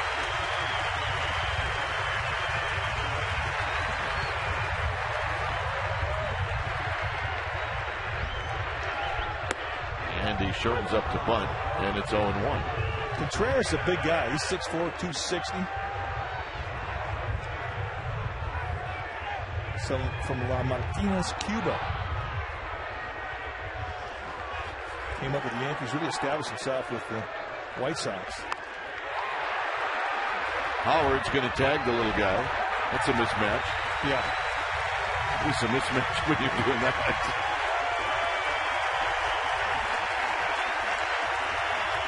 The electricity that surrounds this ballpark when Tim Lincecum pitches is really one of the funnest things we've ever seen here. It starts early and it stays late.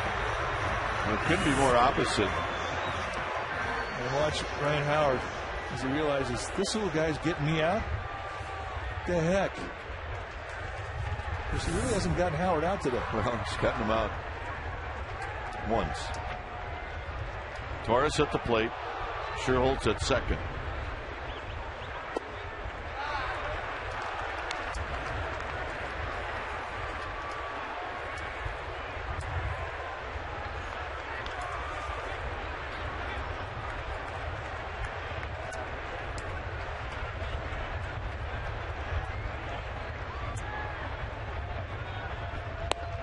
Down low again.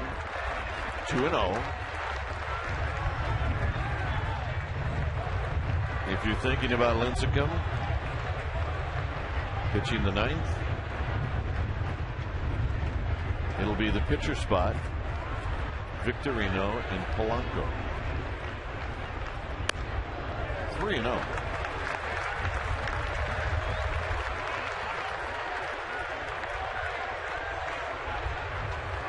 Pittsburgh has taken a 6-5 lead over Milwaukee in the 14th. There's a strike. You could have a tendency, Mike, in extra innings in that ballpark to try to play home run derby. Oh, no question. There's a lot of ballparks like that, especially in extra inning situations.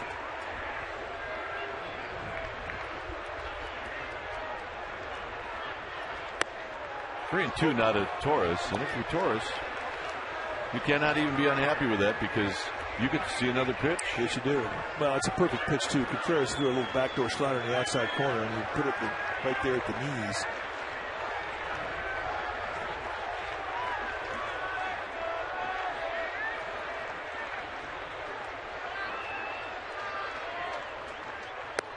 And he struck him out after falling behind 3-0. And that was a 3-2 split.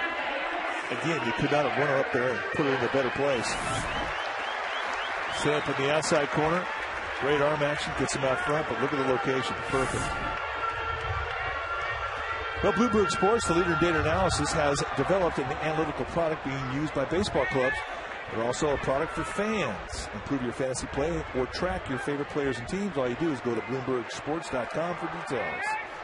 Renteria, he's been on base 3 times. He's got a couple of RBIs. And on a breaking ball, he squibbed it off the end of the bat right into the seats where it fell into a fan's lap. No balls in 1 strike. It's the 10th time that Edgar Renteria has faced Contreras. He's 1 for 9 with a double. So he knows him. Another one off the end of the bat. It's 0-2. Hey, Vince Gomez gets to make a play. Vince, come on. You can do it. Atta babe.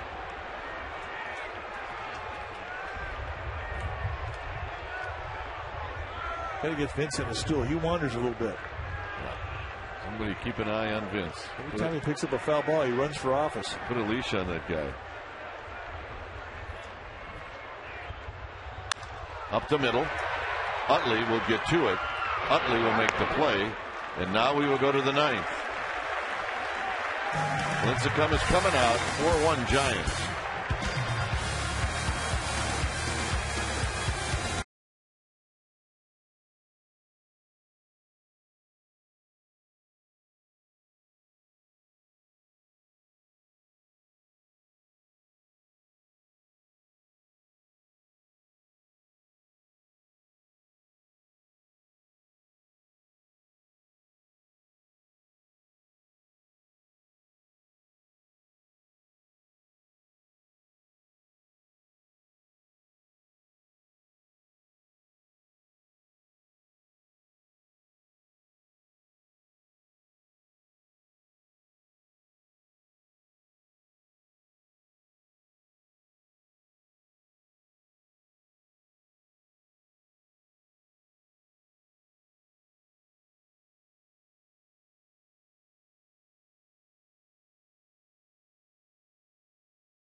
Friday, 7 p.m. game when Barry Zito takes on Aaron Cook. That'll be an NBC Bay Area game. KNBR only on Saturday, and then Comcast Sportsnet on Sunday.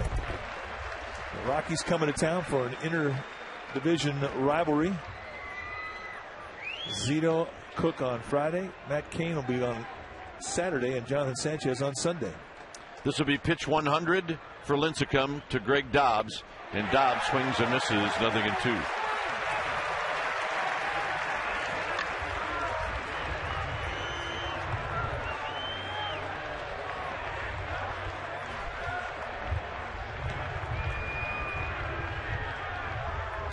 Low and away.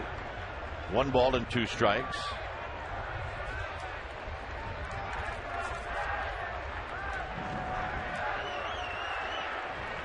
Victorino on deck.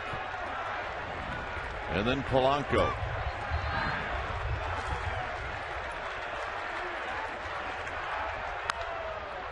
Ishikawa flips to Lincecum. 1 out.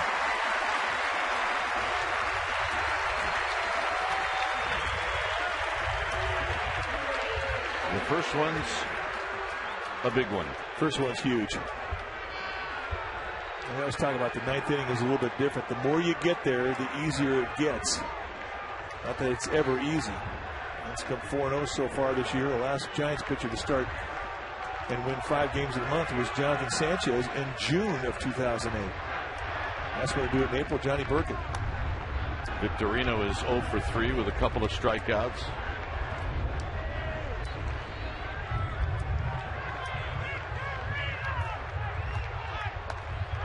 Two balls and no strikes.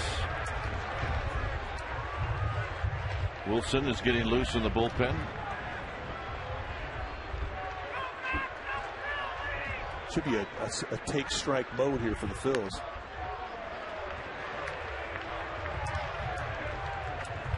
New baseball.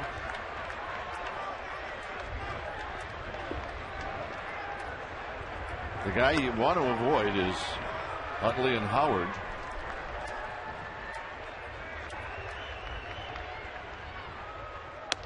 Took a little off and a 4-pitch walk.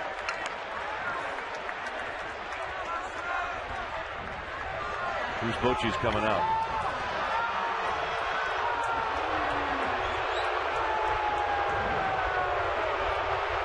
So that's the amount of leash that the Giants manager was going to give Tim Lincecum. Here comes Brian Wilson, and listen to this applause.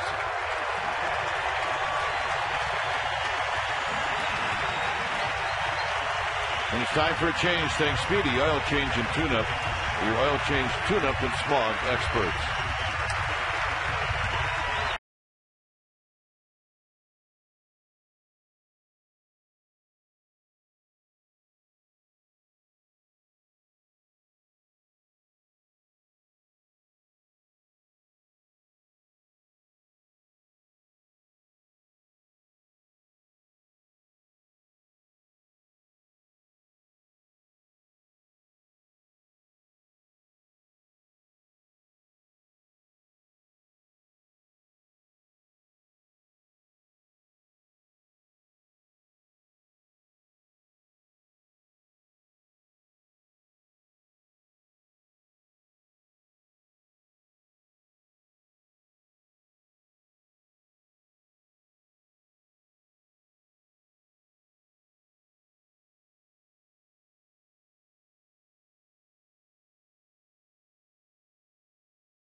Here's Wilson to Polanco, and a strike, and it's 0-1.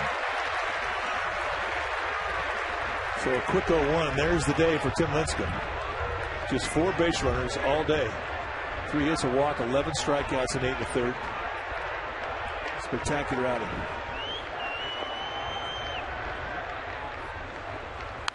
Foul back, and it's 0-2.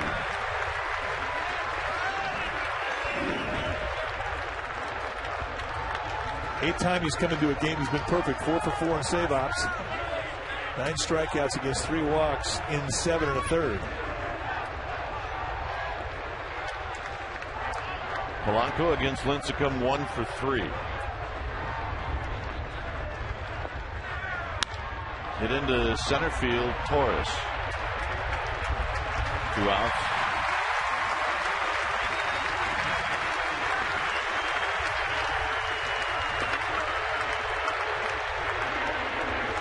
Here's Utley.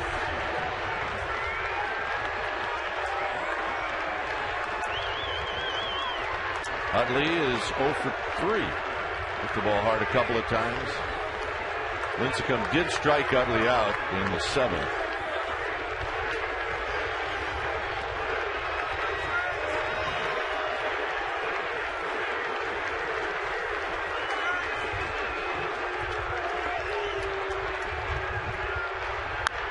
Base hit. The tying run's going to come up. Is Victorino is going to motor over to third. And here comes Howard. And this is the part of the Philly lineups where, I mean, you hold your breath with every guy because they go up there in this situation thinking one thing.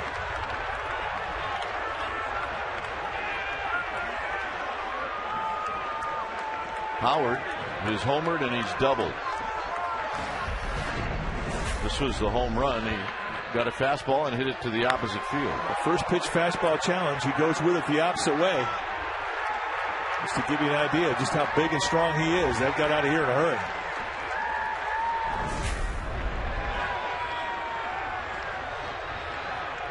So Howard stands in.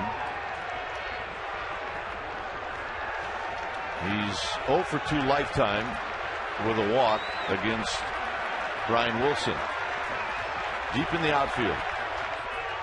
And a strike, and it's 0-1. A backdoor cutter to take away strike 1.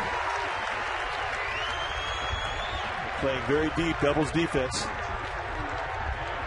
And they're playing the shift.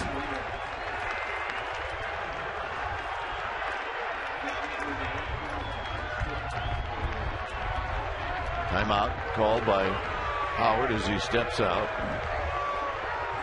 A base hit by Chase Utley, number 1,000 in his career.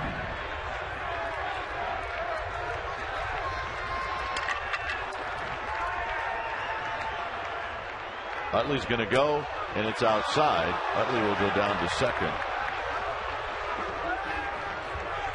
1 ball and 1 strike to Ryan Howard.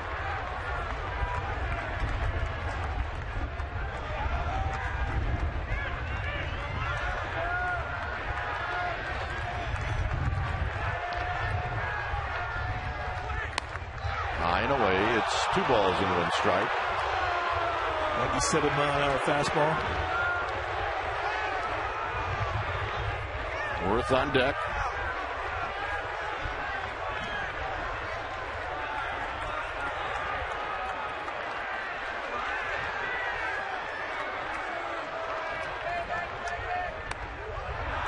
Three and 1.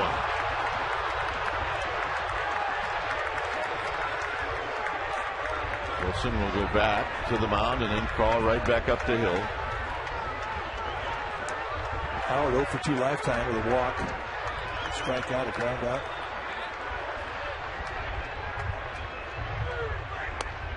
And the walk, and Worth is going to hit.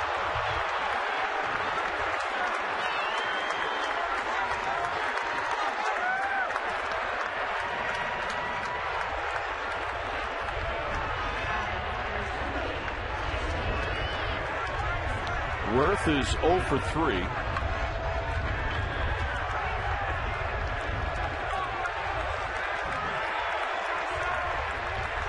Victorino, Utley, and Howard are your base runners. And now the Giants will play as far back in the outfield as you can. Here's Worth. And a strike, and it's 0-1. He's reaching back, 98'd.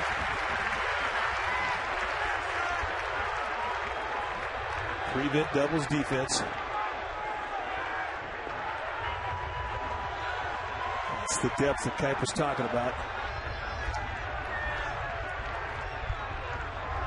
Outside to even the count.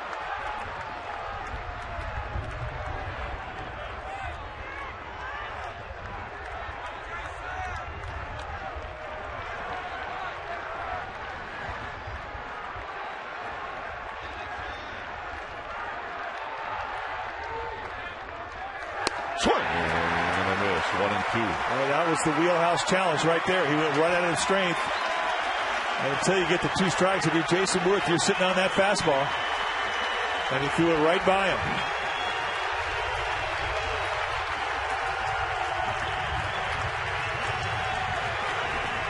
And that gets everybody on their feet. 1 and 2.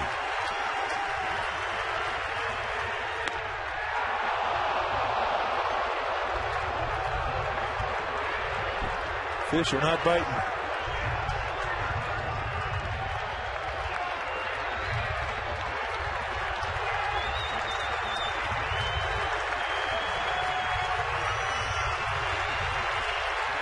Two balls, 2 strikes.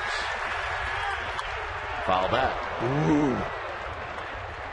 Little elevation. A little hang time on that slider. That's just, you're trying to throw it a little too hard. You can see that thing lingers right up there at the belt. And for a guy who's got great power, that's a mistake. And that's going to bring Benji Molina out to talk about it. And he's going to say, look, you don't have to come in the strike zone here. You could go 2 balls in the dirt. If we walk a run in, so what? You cannot make a mistake with a guy who's got this kind of power. The carry to this ballpark's to left field. You got a left-hander on deck, and it's really hard to hit the ball out to right field. So if you're going to throw that slider again, make sure it's down in the dirt or someplace where he can't elevate and lift it out of here. Another 2-2 pitch coming up. 3 and 2. Just a couple inches low. 70 outside. He puts 98 right there. And I mean, he missed literally by a couple inches. So Howard now, the tying run at first, will be on the move. It's 3 and 2.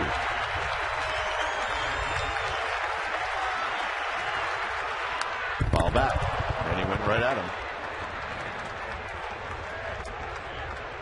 That's a 98 mile an hour, perfect location, 3-2 challenge fastball, and Worth does well just to fight it off. We're at a 7-pitch at bat.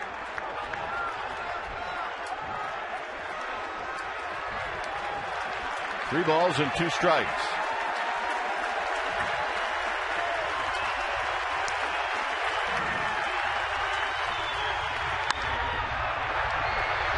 Sherholtz, a long run, and it's a fair ball. And here comes Howard, and this game is tied. Unbelievable. Well, it got down to a game of inches. But what an at-bat by Jason Worth. And Tim Lincecum gets a workout. The ball comes in, and he fights this one off. And in this ballpark, as we've seen it happen, a lot of balls will get pushed back towards the foul line. And just fair by a couple of inches, and Wilson cannot believe it. Well, the fact that you play so deep to prevent the extra base hit, and rightly so, really kept Sherholtz from getting to that ball.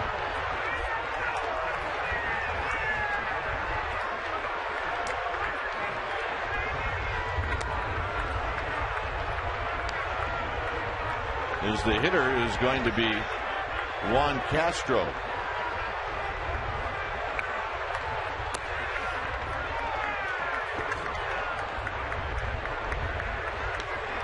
So 2 walks in the inning.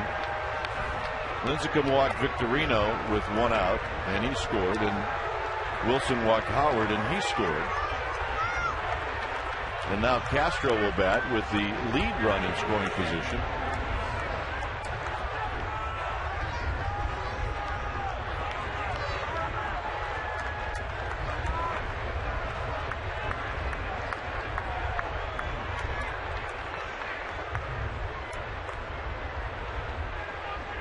So Castro comes into this at bat 0 for 3 with Worth now at second base. Foul back, and it's 0-1. There's some anger behind that fastball. I mean, this is one of the hardest things to do. You just give it up, and the score gets tied. You can just feel the angst come across this ballpark. And the same thing happens to Brian Wilson. Now you got to figure out how to get out of this inning. It's a tie ball game. You got to get your club back in the dugout, and it's really tough to get your concentration back. Double steal and a foul back, and it's 0-2. Charlie Manuel trying to take advantage of the anger that Wilson has by sending his runners. How fair was it? Right on the chalk line. Wow.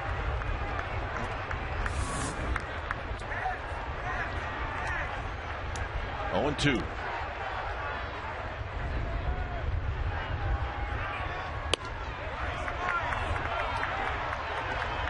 Castro pulled the bat back in time. That's the occupational hazard of being a closer. It's one of the most demanding mental positions in baseball or in all sports. Sherholtz, another long run, and it's going to be Downs who makes the catch, and that ends the inning. Sandoval's going to lead things off. It's a 4-4 game.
David Herndon is the new pitcher.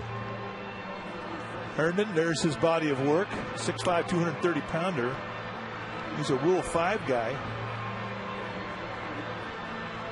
Taken out of the Angels organization. The thing that the Phillies like about this guy, he's got sink, big time sink.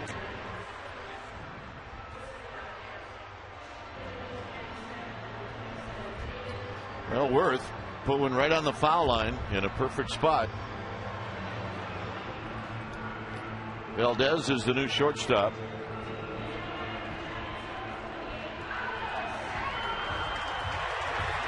And Sandoval is going to bat first for the Giants here in the 9th inning.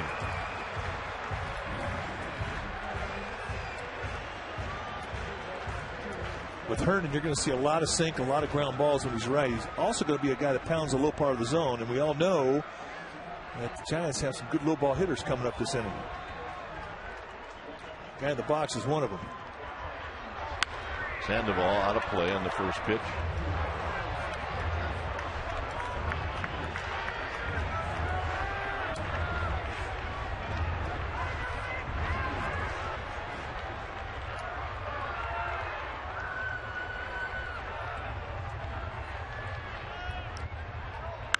Base hit.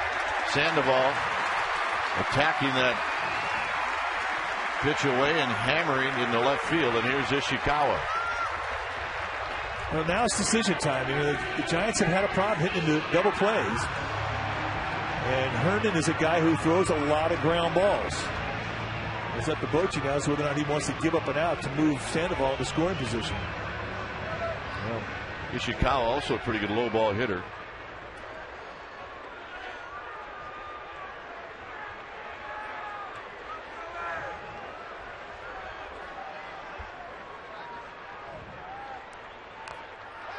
He bunts it foul, and it's 0-1.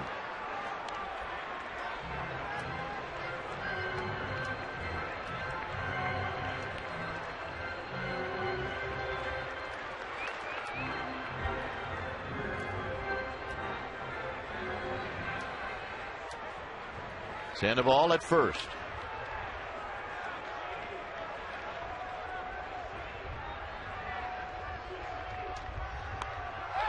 Oh, 2.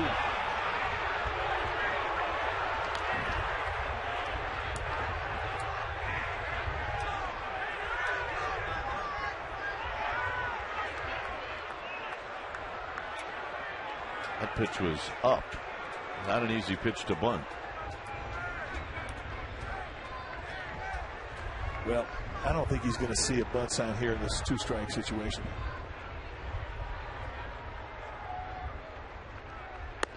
Got him. Well, that's one you like to forget about. 1 out, and here's Mark DeRosa. Well, it is. It's a rough at bat. But you tip your cap to Herndon, who threw a perfect 0-2 backdoor slider. And it's the first time that Ishikawa had ever seen him.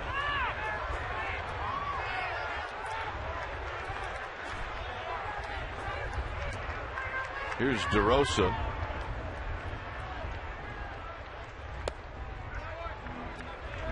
How do you hit a sinker baller? You look up. You look for a mistake.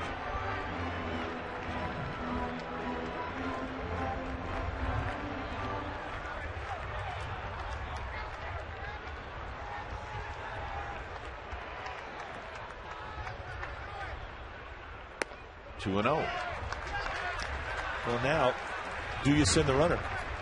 You're betting on contact here. You're just trying to stay out of the double play. You're trying to get a runner in score position.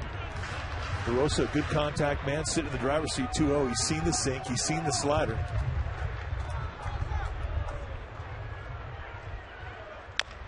Big chopper. Foul. DeRosa will get to come back. 2 balls and 1 strike. No movement on the 2-0 count from Sandoval, the runner at first.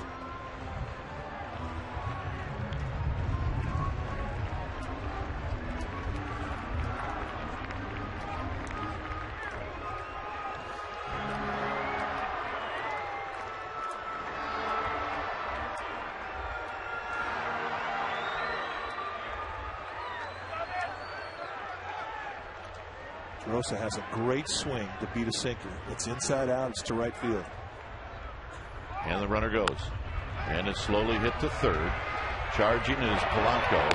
And they get to Rosa. And Sandoval is now at second base. Well, it's really a situation that favors a low ball hitter. That's exactly what you have in the batter's box. And remember, if it gets to the outfield, you've got average speed at second with Sandoval. You've got a great assist arm in right, and a great assist arm in center, and an average assist arm in left. But an accurate one in left.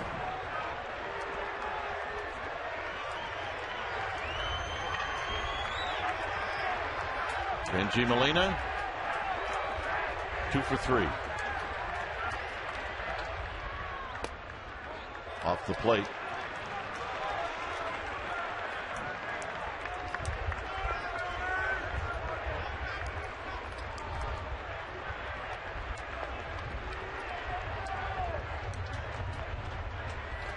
Sandoval at second.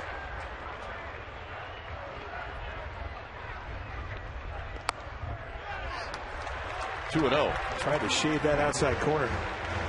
And now Herndon going to take a walk. He thought one of those should have been a strike. A little upset, slams the rosin bag down. They're going to walk.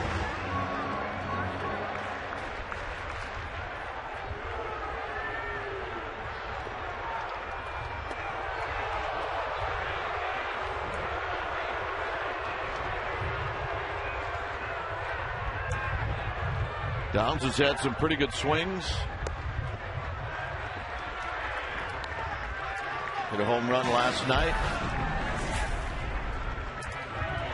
And watch where this location is. Down around the knees. I think he's got a good low ball approach.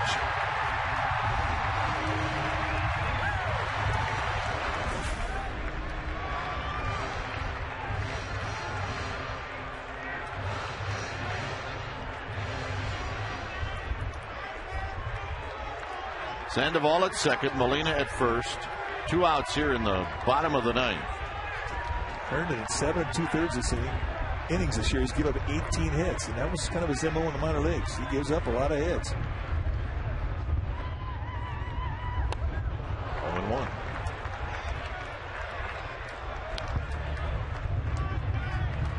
Downs having a little talk with himself.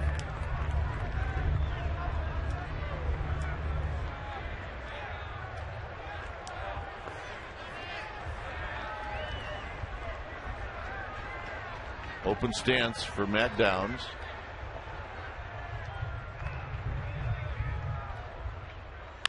On the ground to third. Polanco will tag Sandoval, and this one's going extra innings. 10th inning coming up. It's 4-4.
Jennifer Ozzie, the Jennifer Azzi, I beg your pardon, the new USF head coach. Sharks announcer Randy Hahn, and Fife Dog, the hip-hop artist. He'll be on with Greg Papa tonight at 5. Check it out.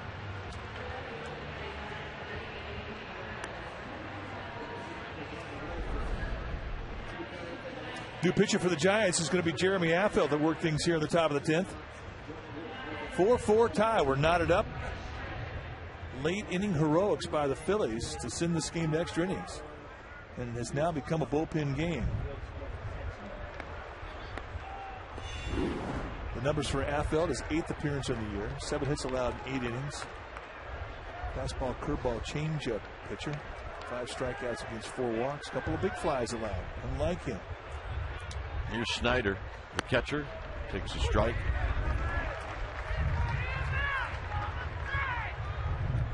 Gino Velez is in the game now in left, and Mark DeRosa moves from left to second base. Watch out. And on the breaking ball, Schneider's aboard.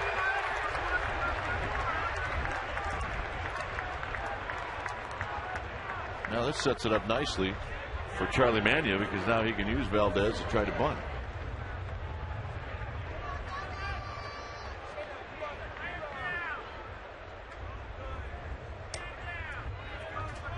Giants will respect that. Sandoval at third base coming in. Don't have a lot of speed with Schneider at first, so if this is not a good bunt, they'll have a shot to get him at second base.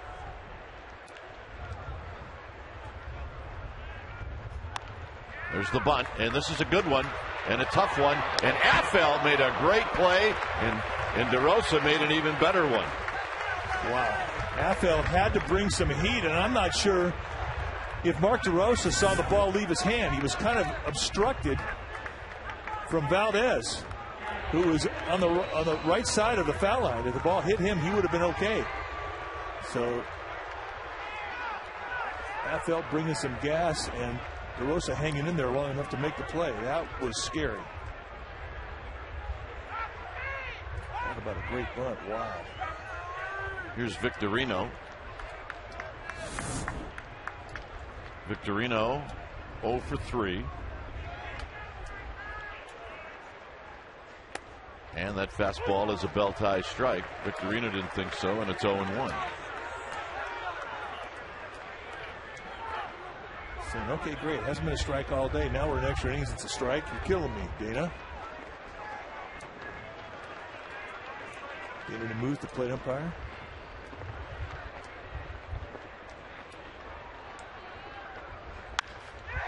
And a base hit up the middle. Torres got a good break on it. Here's his throw home, and they're holding Schneider. And we talked about the speed or lack of with Schneider. And Sam Perlazzo, third base coach, not going to take a chance. Nice at bat from Victorino, going right back up the middle. And Andres Torres has a good arm. With 2 outs they send him. With 1 out they don't.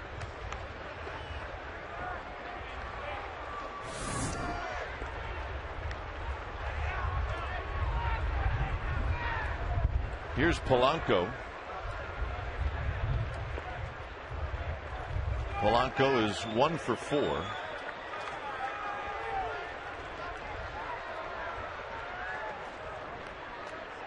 Giants will play the middle infielders just back enough where they can turn a double play. And they will come home if it's hit slowly.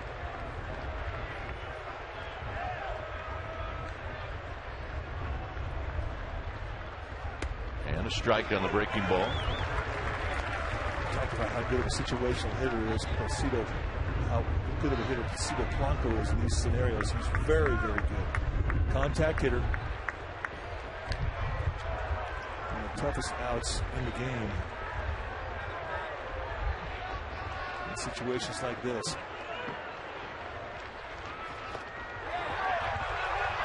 And that is not a foul ball. And Schneider scores.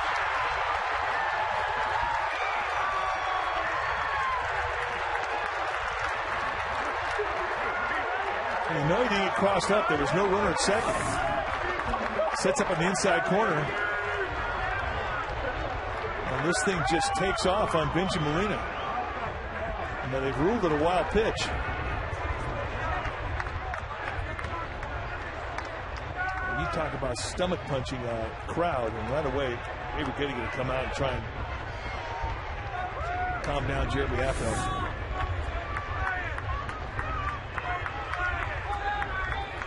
Boy, it did look like that ball had a lot of late movement. Well, sometimes a guy will throw a fastball and it'll just cut, and it'll cut on its own. It's movement you don't expect, and it certainly fooled Benji Molina.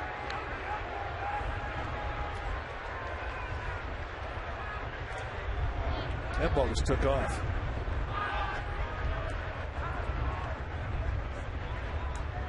Also on the play, Victorino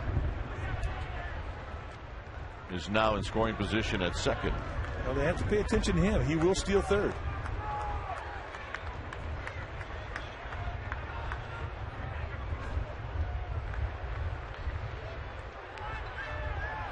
And Affeldt will spin around.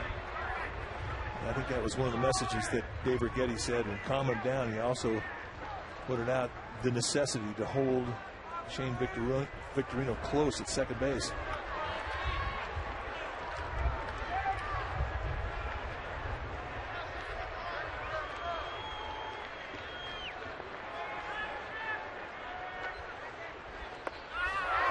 And that hit Polanco on the foot.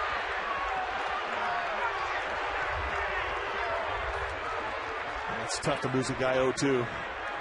Throw a back foot breaking ball at a guy, you don't want to literally hit his back foot. Back foot slider, and it catches him right on the toe. Watch the back foot and bang. No doubt that it hit him. And very quickly the Giants get their bullpen going with Sergio Romo.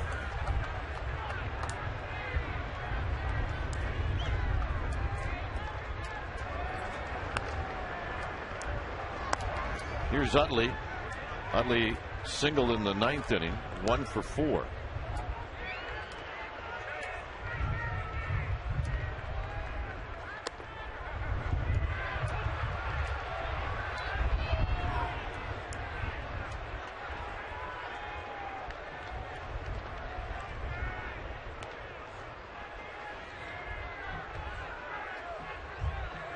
Howard to follow.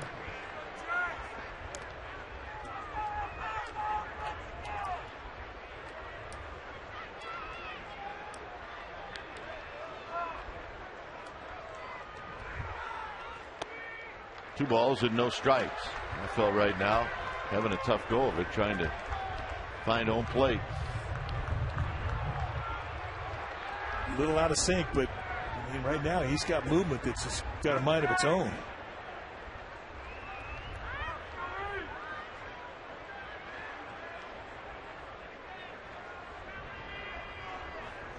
Looking for a ground ball to get a couple outs, minimize this damage.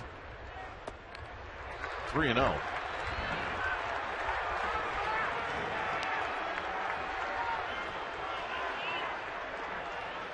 And it's up to Utley. I mean, he doesn't have to look for a green light here. 3-0. He's got the green light if he sees a pitch he wants. He'll sit on the pitch. He'll sit on the side of the plate and look for a mistake.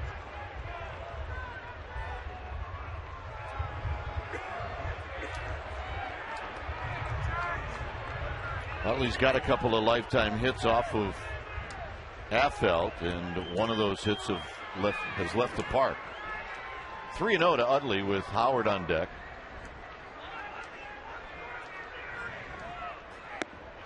And they're loaded.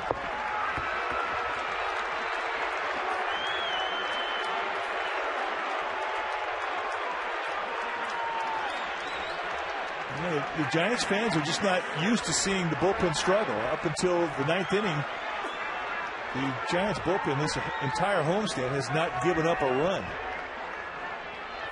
And it is rare to see him struggle.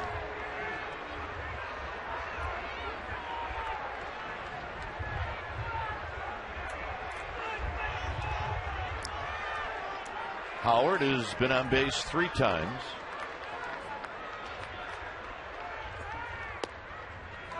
strike. And then he throws the curveball from some other planet on a first pitch. I think that's the one he's trying to throw Snyder, and he hit him. And that led off the inning.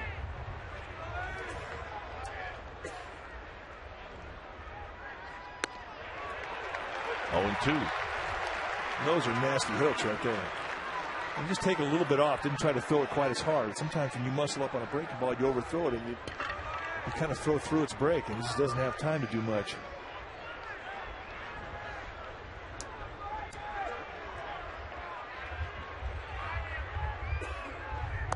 And he got him.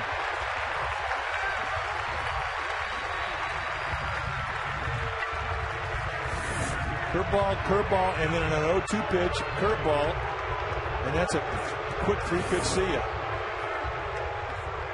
Sergio Romo's coming in. When it's time for a change, think Speedy Oil Change and Tune-Up, your oil change, tune-up, and smog experts.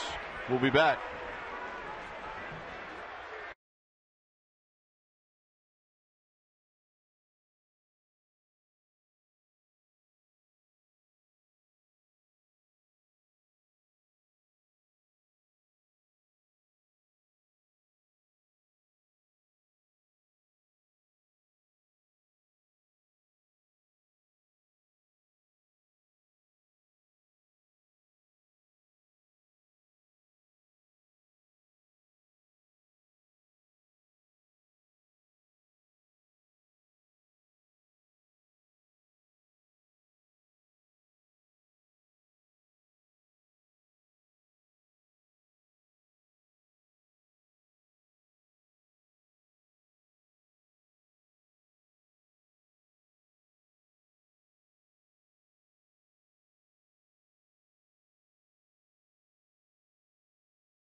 Five 5-4 Phillies, 10th inning. Romo to Worth with the bases loaded. And a strike to Jason Worth. We would not be here, as you see the numbers for Romo, if it weren't for Jason Worth, who doubled with the bases loaded in the 9th to tie the game.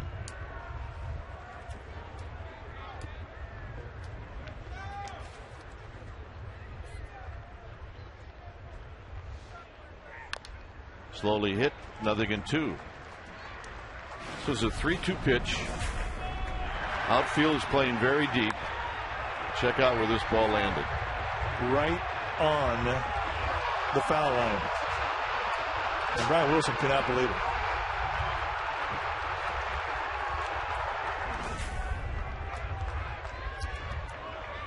Oh, 2 to Worth.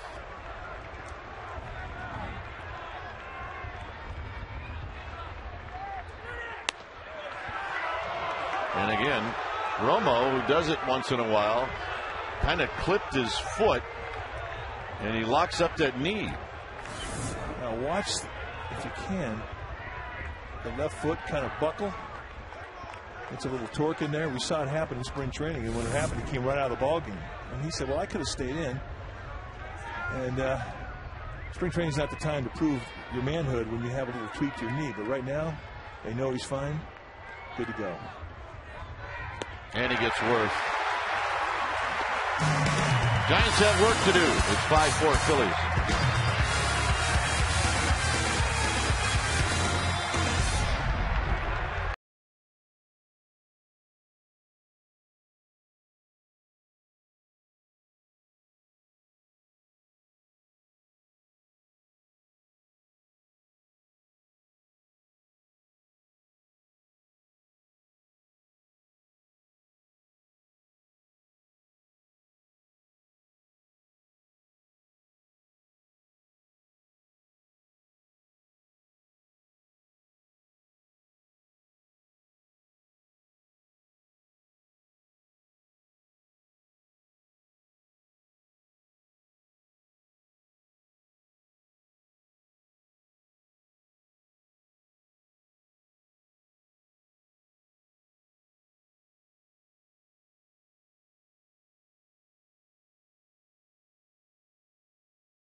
recap of this one between the Giants and the Phils. An update with the Rays and the A's and the Sharks Red Wings preview. That's right, it's Detroit going to play San Jose. And you'll hear all about it on Sportsnet Central tonight at 6 p.m.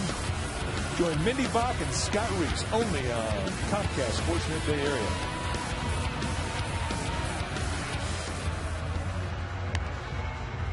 Bottom of the 10th inning. Giants, for the first time in this game, find themselves trailing. And Ryan Matson's going to try to close it out. He's done a pretty good job, 4 for 5 in close and save opportunities. This is the 9th time he's taken the ball. Trying to hold things together until Brad Lidge gets off the disabled list, but he's got good stuff. He'll go mid-90s fastball, a great changeup, a cutter and a changeup, or a cutter and a curveball as well. Inside to Sherholtz, who's been on base 4 times, 3 singles and a walk.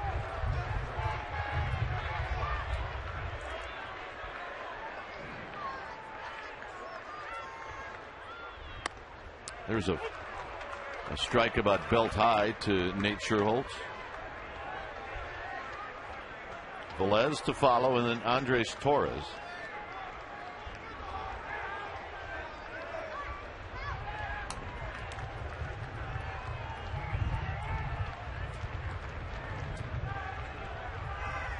Sherholtz on the ground. Howard can't get it. It's over the bag. Worth will get to it, and Sherholtz has got a leadoff double. He's 4 for 4. Stay hot, Nate Sherholtz.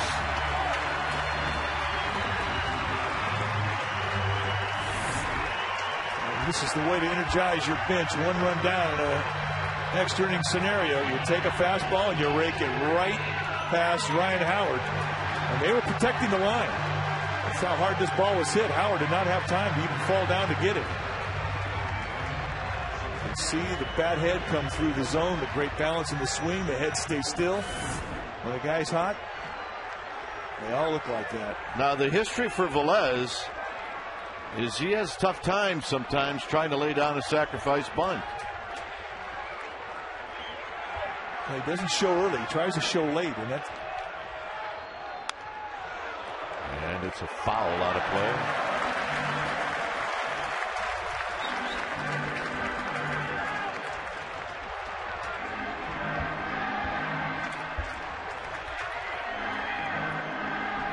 Andres Torres on deck.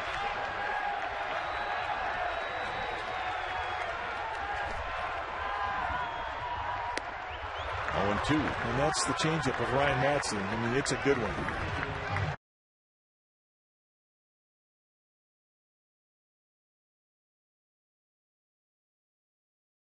Protect. 1 for his last 24, Eugenio Velez. But what a great time to get out of it. Well, he could also run into one, too. We've seen him do that. Absolutely. Andres Torres chalking up on the on-deck circle. Valdez playing behind Sherholtz, the base runner. Look out, and Flannery gets hit. And I think that's the first time we've seen Flannery get hit. Well, he really gambles because he puts himself in a position between the coach's box and home plate, trying to put himself in position to be able to coach the guy from second, and it clips him. Fortunately, it was in an area where he'll bruise but not cry. Snyder clearly did not like that last pitch thrown by Madsen.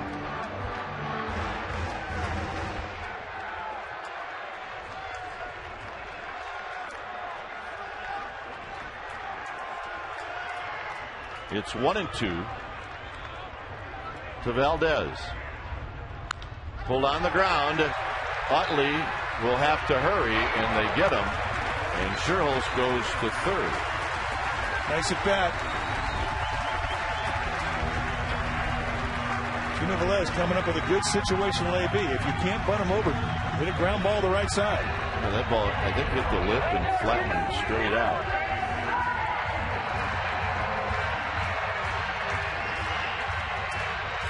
Now the Phillies will draw the infield in. And Utley's going to have a talk with everybody. What's he saying, Cap? Not sure. I'm not sure what Utley's got on his mind. Unless he knows something about Velez that nobody else does. I mean, Andres Torres.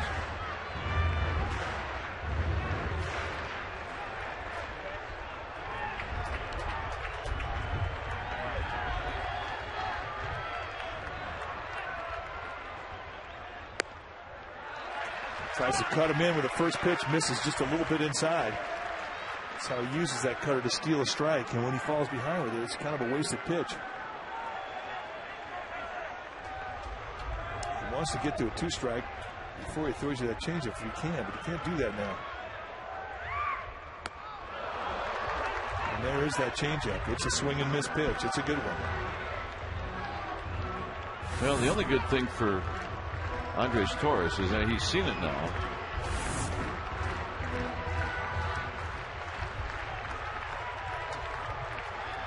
One and one.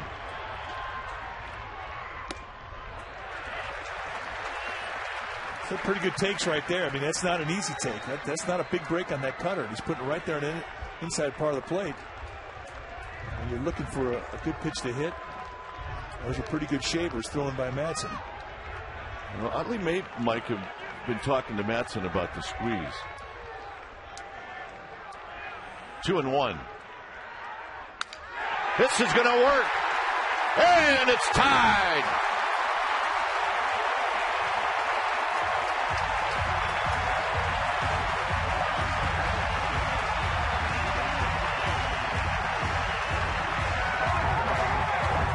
To the joy of the Giants dugout.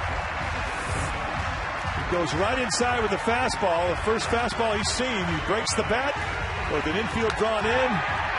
That is a beautiful thing. And watch the reaction from the Giants dugout. Led by that man. Here's Renteria. And you got to believe there's some thoughts about Andres Torres taking off. Throw called by Charlie Manning.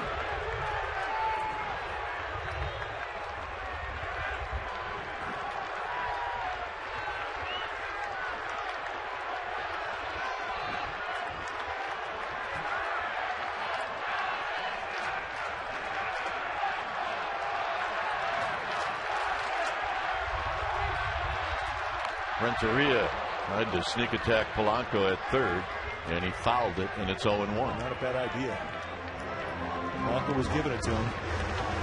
He was playing 3 steps behind the bag at third base. The only thing is if you bunt it too hard, you do get the runner over, but you're going to lose Pablo Sandoval. Indeed are. Phillies are giving it to him again.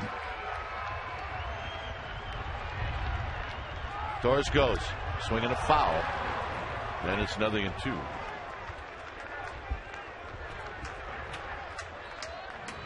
That's a spot if you're a hitter. If it's a pretty good pitch to hit, you got to take a swing at it. Well, especially for a back control guy. Yeah, I mean, it works in like a hit and run. You got Ryan Howard holding the runner on. There's a big hole in the right side of the field, and throughout Edgar Renteria's career, he's been one of the best guys around at being able to use this part of the field with a runner being held on. He gets a good pitch to do that on. I mean, he's got to get after it.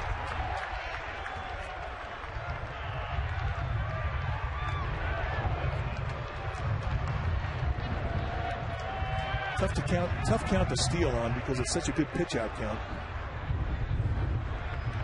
0-2 is.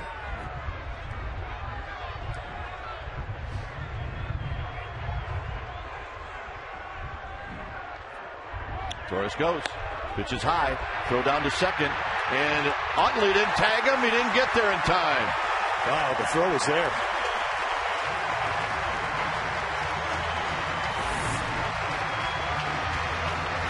The throw was there. I'm thinking just by the throw, he tried to swipe him and he hit air.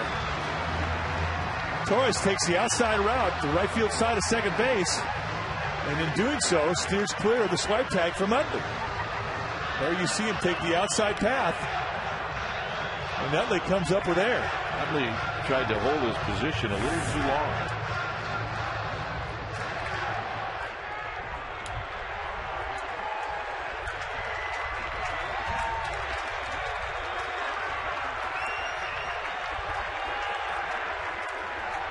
Renteria with a count of 1-2. There's the Madsen changeup. It's his best strikeout pitch. Renteria, with runners in scoring position, seems to up his game a little bit at the plate.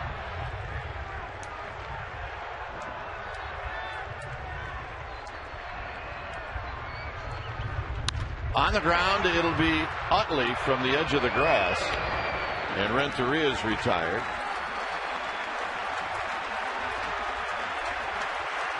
Sandoval's coming up. The fans are into it, but I don't believe he's going to get a chance to hit. And Charlie Manuel says send him down.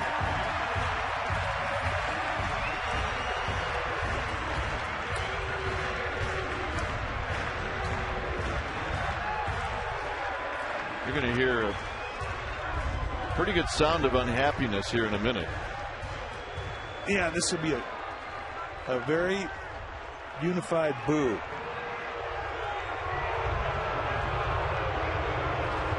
Where's the rubber chickens when we need it? That's right. I think Mario Aliotta has about 30,000 of them in a closet someplace. He's got them in his garage. I've seen them.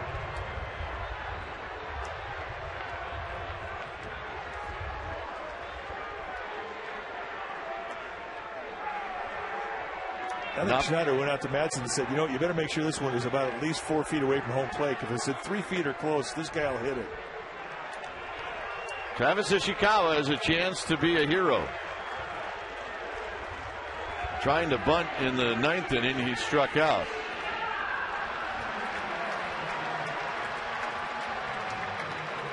Well, his last start, he had some really good at-bats. He did. So he said he's seeing the ball well, and there won't be any chance he's going to be asked to bunt here, so he can have at it, have himself a good at bat.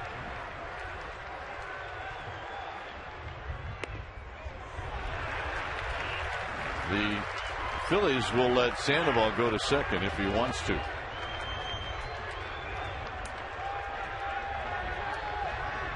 One and 0 to Ishikawa.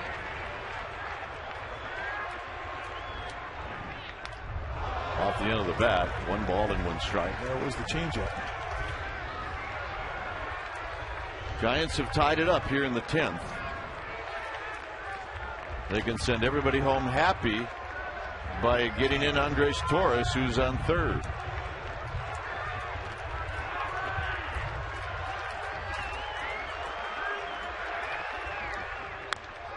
Foul, and it's 1-2.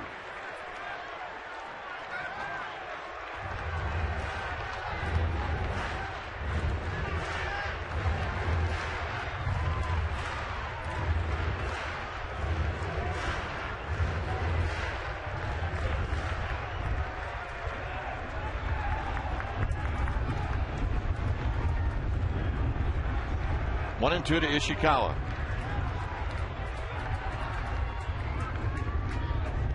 Down low, Sandoval moves into second. Nice block by Schneider.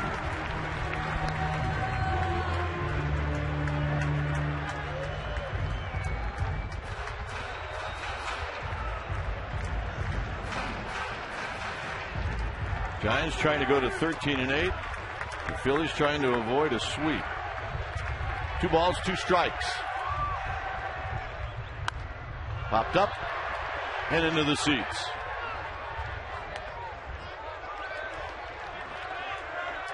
And it remains 2-2.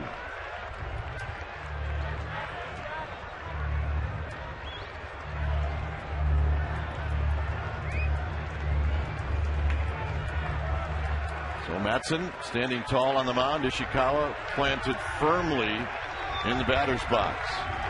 2 balls, 2 strikes. On the ground to Utley. Utley has it, and we will go to the 11th. Giants tie it up. It's 5-5.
Our ticket proceeds benefit local Mexican charities.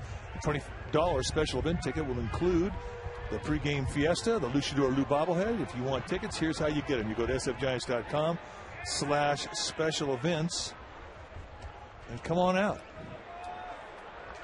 Luchador Lou. Ibanez is going to lead things off. We are in the 11th. Ibanez is 0 for 3, and he takes one wide.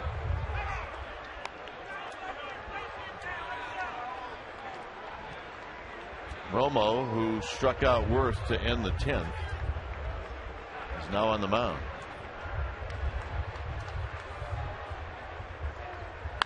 And a base hit, a leadoff single for Ibanez.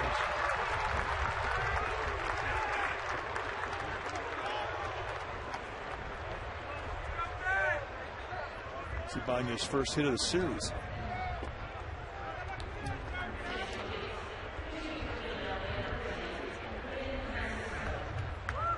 So Ben Francisco is going to hit for Matson. And that's the last bench guy for the Phillies.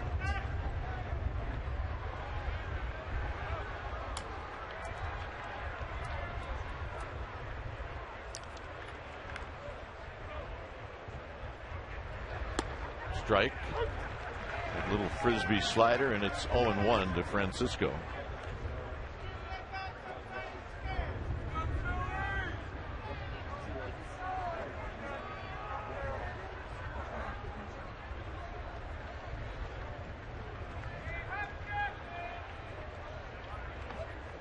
Five to 5 here in the 11th. There's the bunt. Romo will flip it on to Ishikawa. And Ibanez down to second.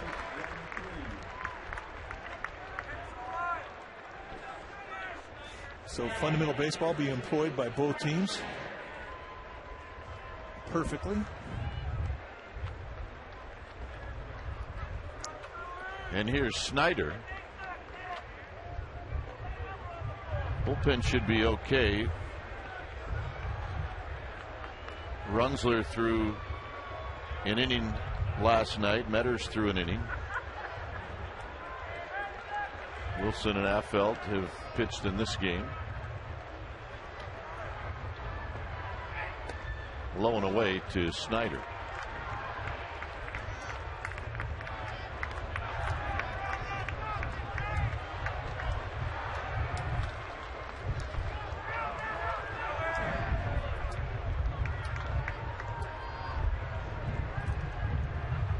Ibanez with his lead at second. Swing and a miss to even the count. Nice little breaking ball. Phillies have Nelson Figueroa. He's been the fifth man in the rotation. The day after tomorrow, and they skip him a turn, and he now finds himself in the bullpen.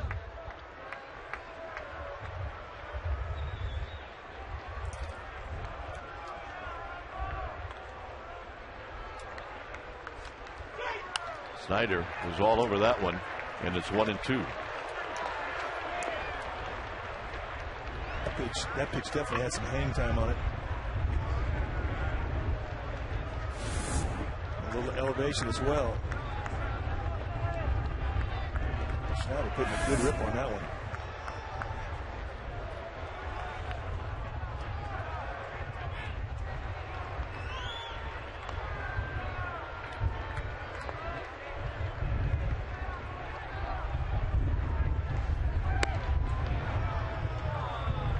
Two to Brian Snyder. It was Ruiz who started the game. Snyder hit for the first time in the 10th, and Affeld hit him with a breaking ball.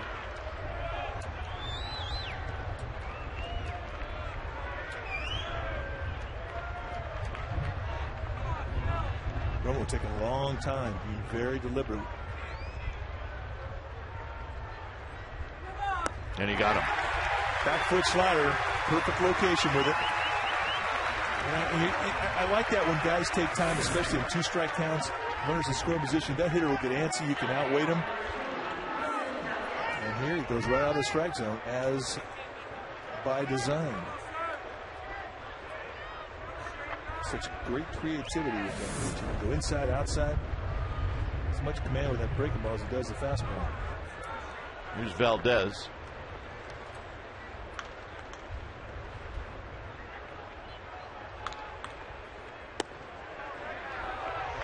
A little down low. Valdez with a sacrifice bunt in his only at bat. That came in the 10th inning.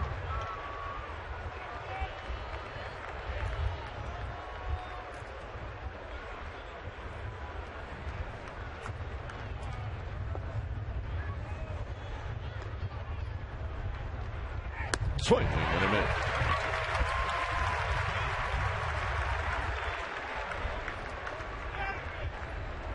Romo taking his time. That's the pace you have to learn, because your tendency as a pitcher is you want to see how it's all going to turn out. And you get fast, you start to quicken up.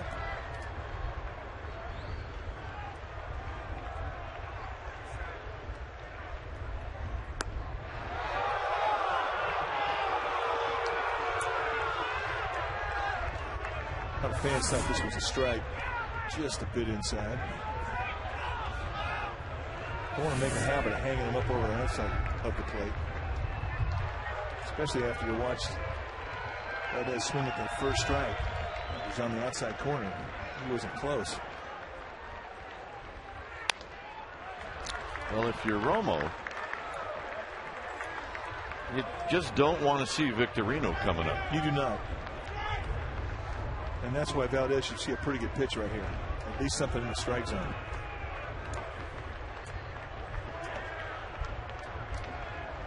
Do not want this Philly lineup to turn over.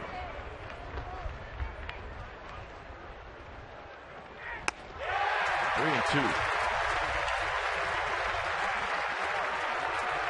He must really feel like he can throw that for a strike. Anytime. As well as the fastball. And sometimes I think he even feels that a better feel of that pitch than the fastball.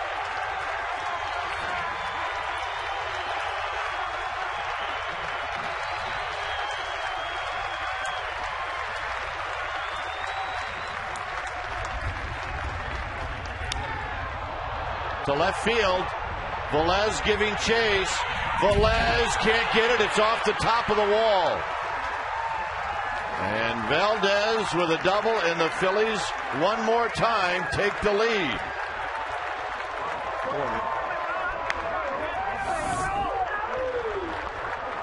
A little 3-2 hanger right there at the belt. He had to challenge the strike. He did not face Victorino with too long. And Valdez almost hits it out of here. Gino Velez almost hurts himself taking on the wall. I mean, he went in hard. Concentration to the ball. Just over the glove, and I'm talking face plant up against the boards. Here's Victorino. Victorino squibs one off the end of the bat, and Sandoval wisely lets it roll foul.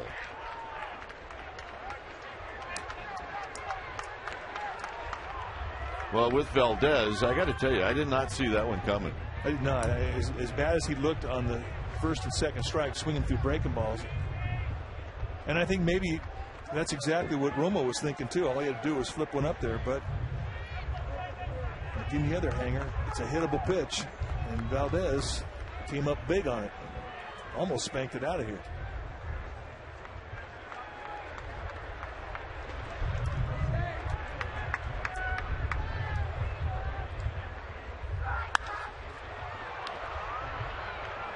Velez dropped it.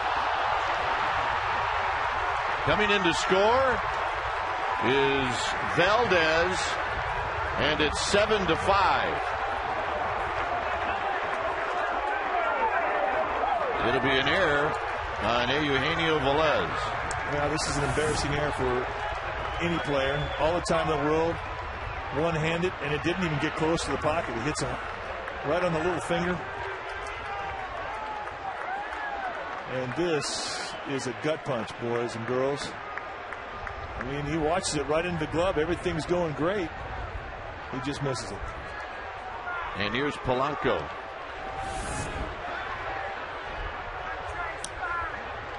Polanco with Victorino at second. Hits one out to right. And Sherholtz will put it away. Well, the deficit now 2 as we go to the bottom of the 11th.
inside to DeRosa.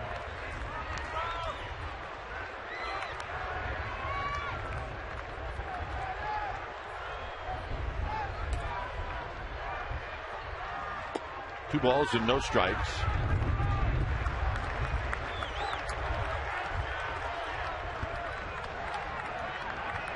Giants have Bowker, Uribe, and Whiteside left off the bench. 2-1.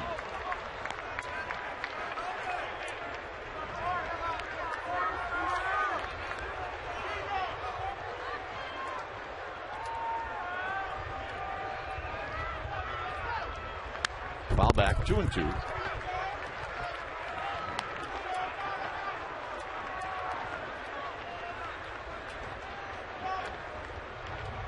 DeRosa picked up a hit in the fourth inning. He's 1 for 5.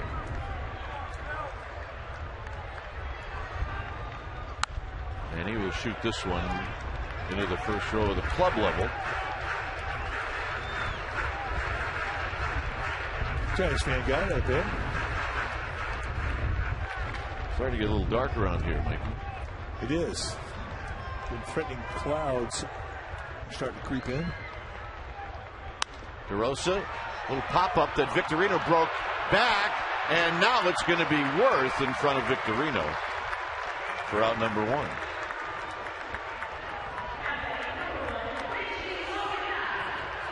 And that'll bring up Benji Molina.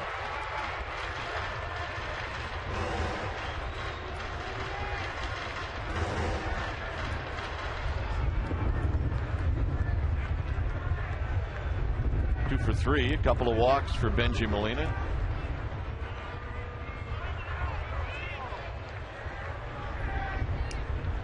Giants need a base runner to get that tying run to the plate. Uribe on deck. And it's 0-2. 2 fastballs, bang bang, a quick 0-2 advantage for Figueroa.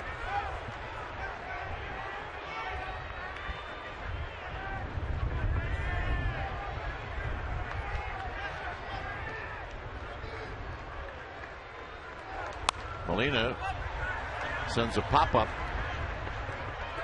over by the on-deck circle, and then Snyder runs out of room. See, you bring your glove, you get a ball. Been saying that for 10 years. It's just the deal. Yeah, it's a whole different ballgame when you're playing down 2 runs as opposed to down 1. Got to get a base runner on.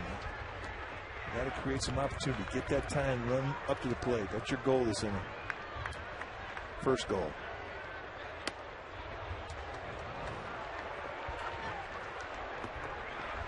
Well, and that's what happens when you let that ball drop with your Velez. 1-2. The rain starts to come down, and Benji Molina is indeed going to send the tying run to the plate. David Brown, that's in 2 strikes as well.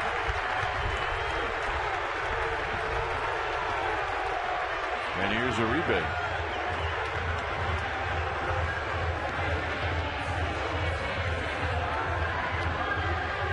Whiteside's going to run.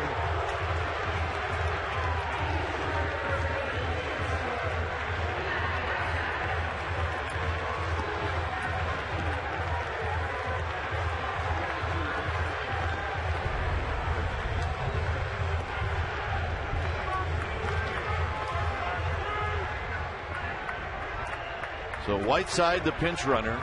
Uribe, you've known him long enough to know what he's going to try to do. Leave Earth. 1-0. Some of the umbrellas came out, and then all of a sudden, it got to be pretty light again.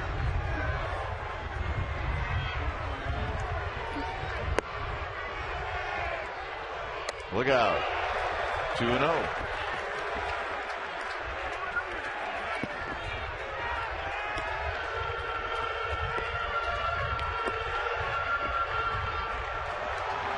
Whiteside at first with 1 out.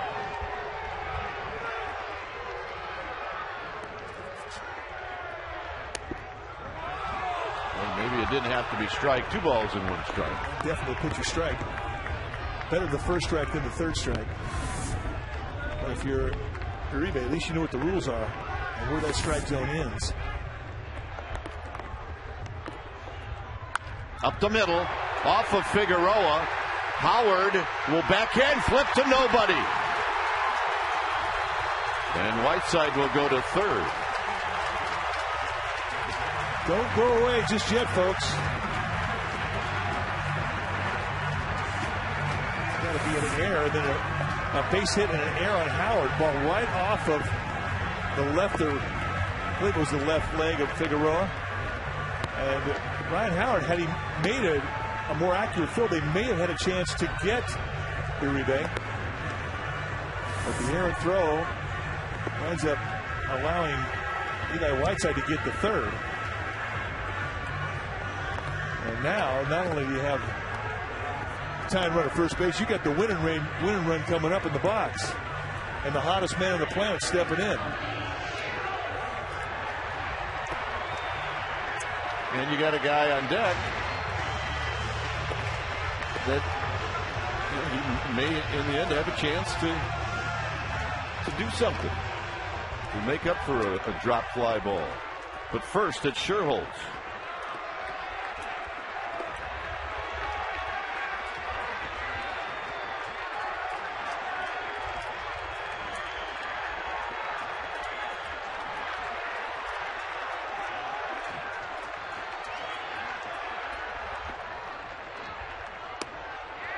First pitch strike, and it's 0-1. And Figueroa takes a quick 0-1 advantage with a challenge fastball.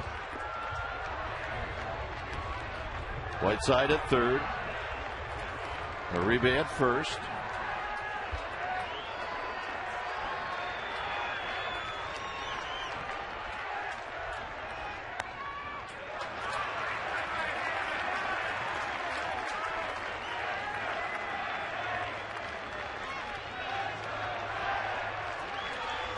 They pinch the gap in right center. They give Nate Sherholtz the line and right. Other than that, it's pretty straight away.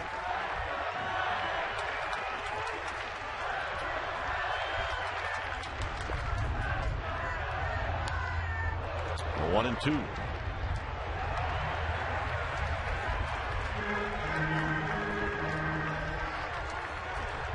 Sherholtz is 4 for 4. He's got 3 singles and a double.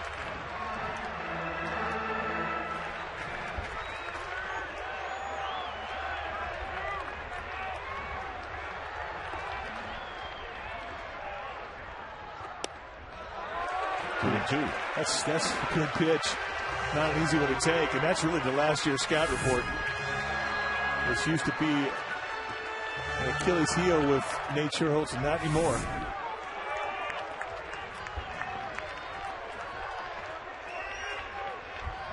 Here's the 2-2 to Nate Sherholtz. And he drives it to right field. Can Worth cut it off? Yes, he can. Uribe to third, and the ball scoots away, and now the Giants are down by 1. Have a day, Nate Sherholtz. Stay hot. They try to go down and in, and it comes right back across the plate. He covers it,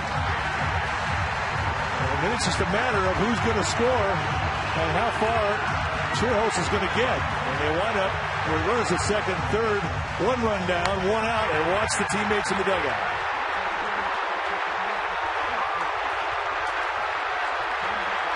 Well, the Phillies are going to play the infield in.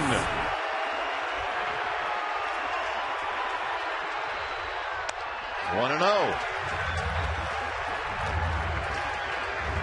I mean, if you're going to do this, you would think that they would just walk Velez.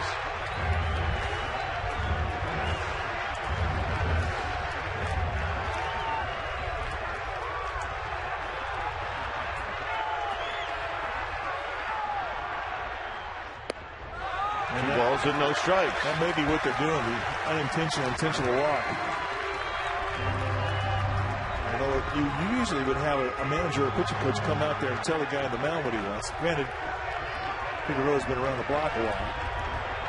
He should know how to handle the situation with an open base. Big chopper. Howard has it. He's coming home, and they got him. And I think Schneider did get him when he spun around. Now, Bruce Bochy are going to come out and argue it.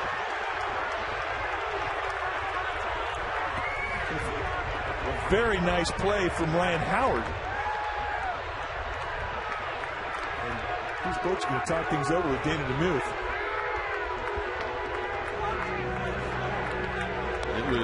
The throw was wide, and Schneider had to spin around. I mean, Brian Schneider makes an exceptional play. Goes around first base side.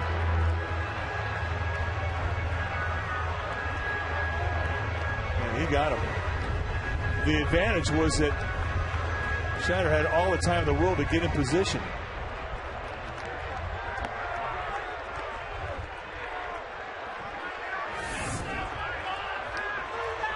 Now it'll take a hit by Andres Torres.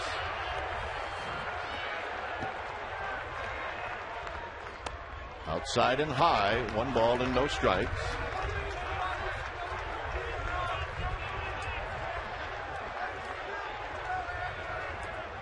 Well, you've got great speed on the base pass right now. 2-out gapper here, you might score 2.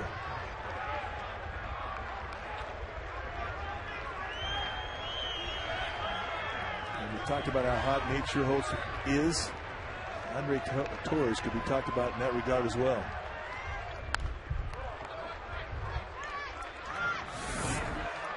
All right, let's take a look at the end of it. He got him. He did. Good call, Dana DeMuth.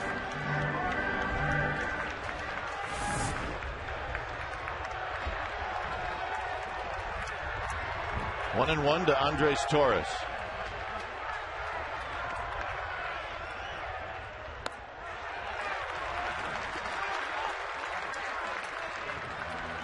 Tying run at second base, 2 outs.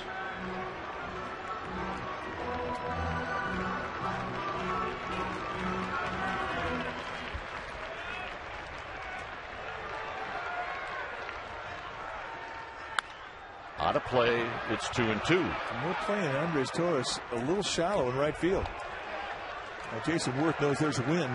Balls have not had much carry to that side of the field, but he's really playing shallow. And one thing we know about Andres Torres, and he's got some pop, especially to his pole field. A hit from the left side, that would be the right side. It's 2-2.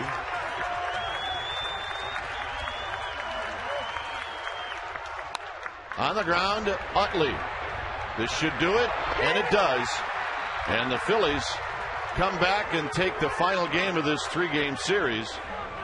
And they do it this afternoon by a final of 7-6. It took 3 hours and 36 minutes, and there's your final 7-6. Tune in to NBC Bay Area Friday night at 7 for the Giants and Rockies from AT&T Park. And then we'll be back with you on Comcast Sportsnet Bay Area for the final game of the series Sunday afternoon with Giants pregame live starting at 12:30. Very disappointing loss for the Giants. They do take 2 out of 3. Stay tuned. Giants postgame live starts right now.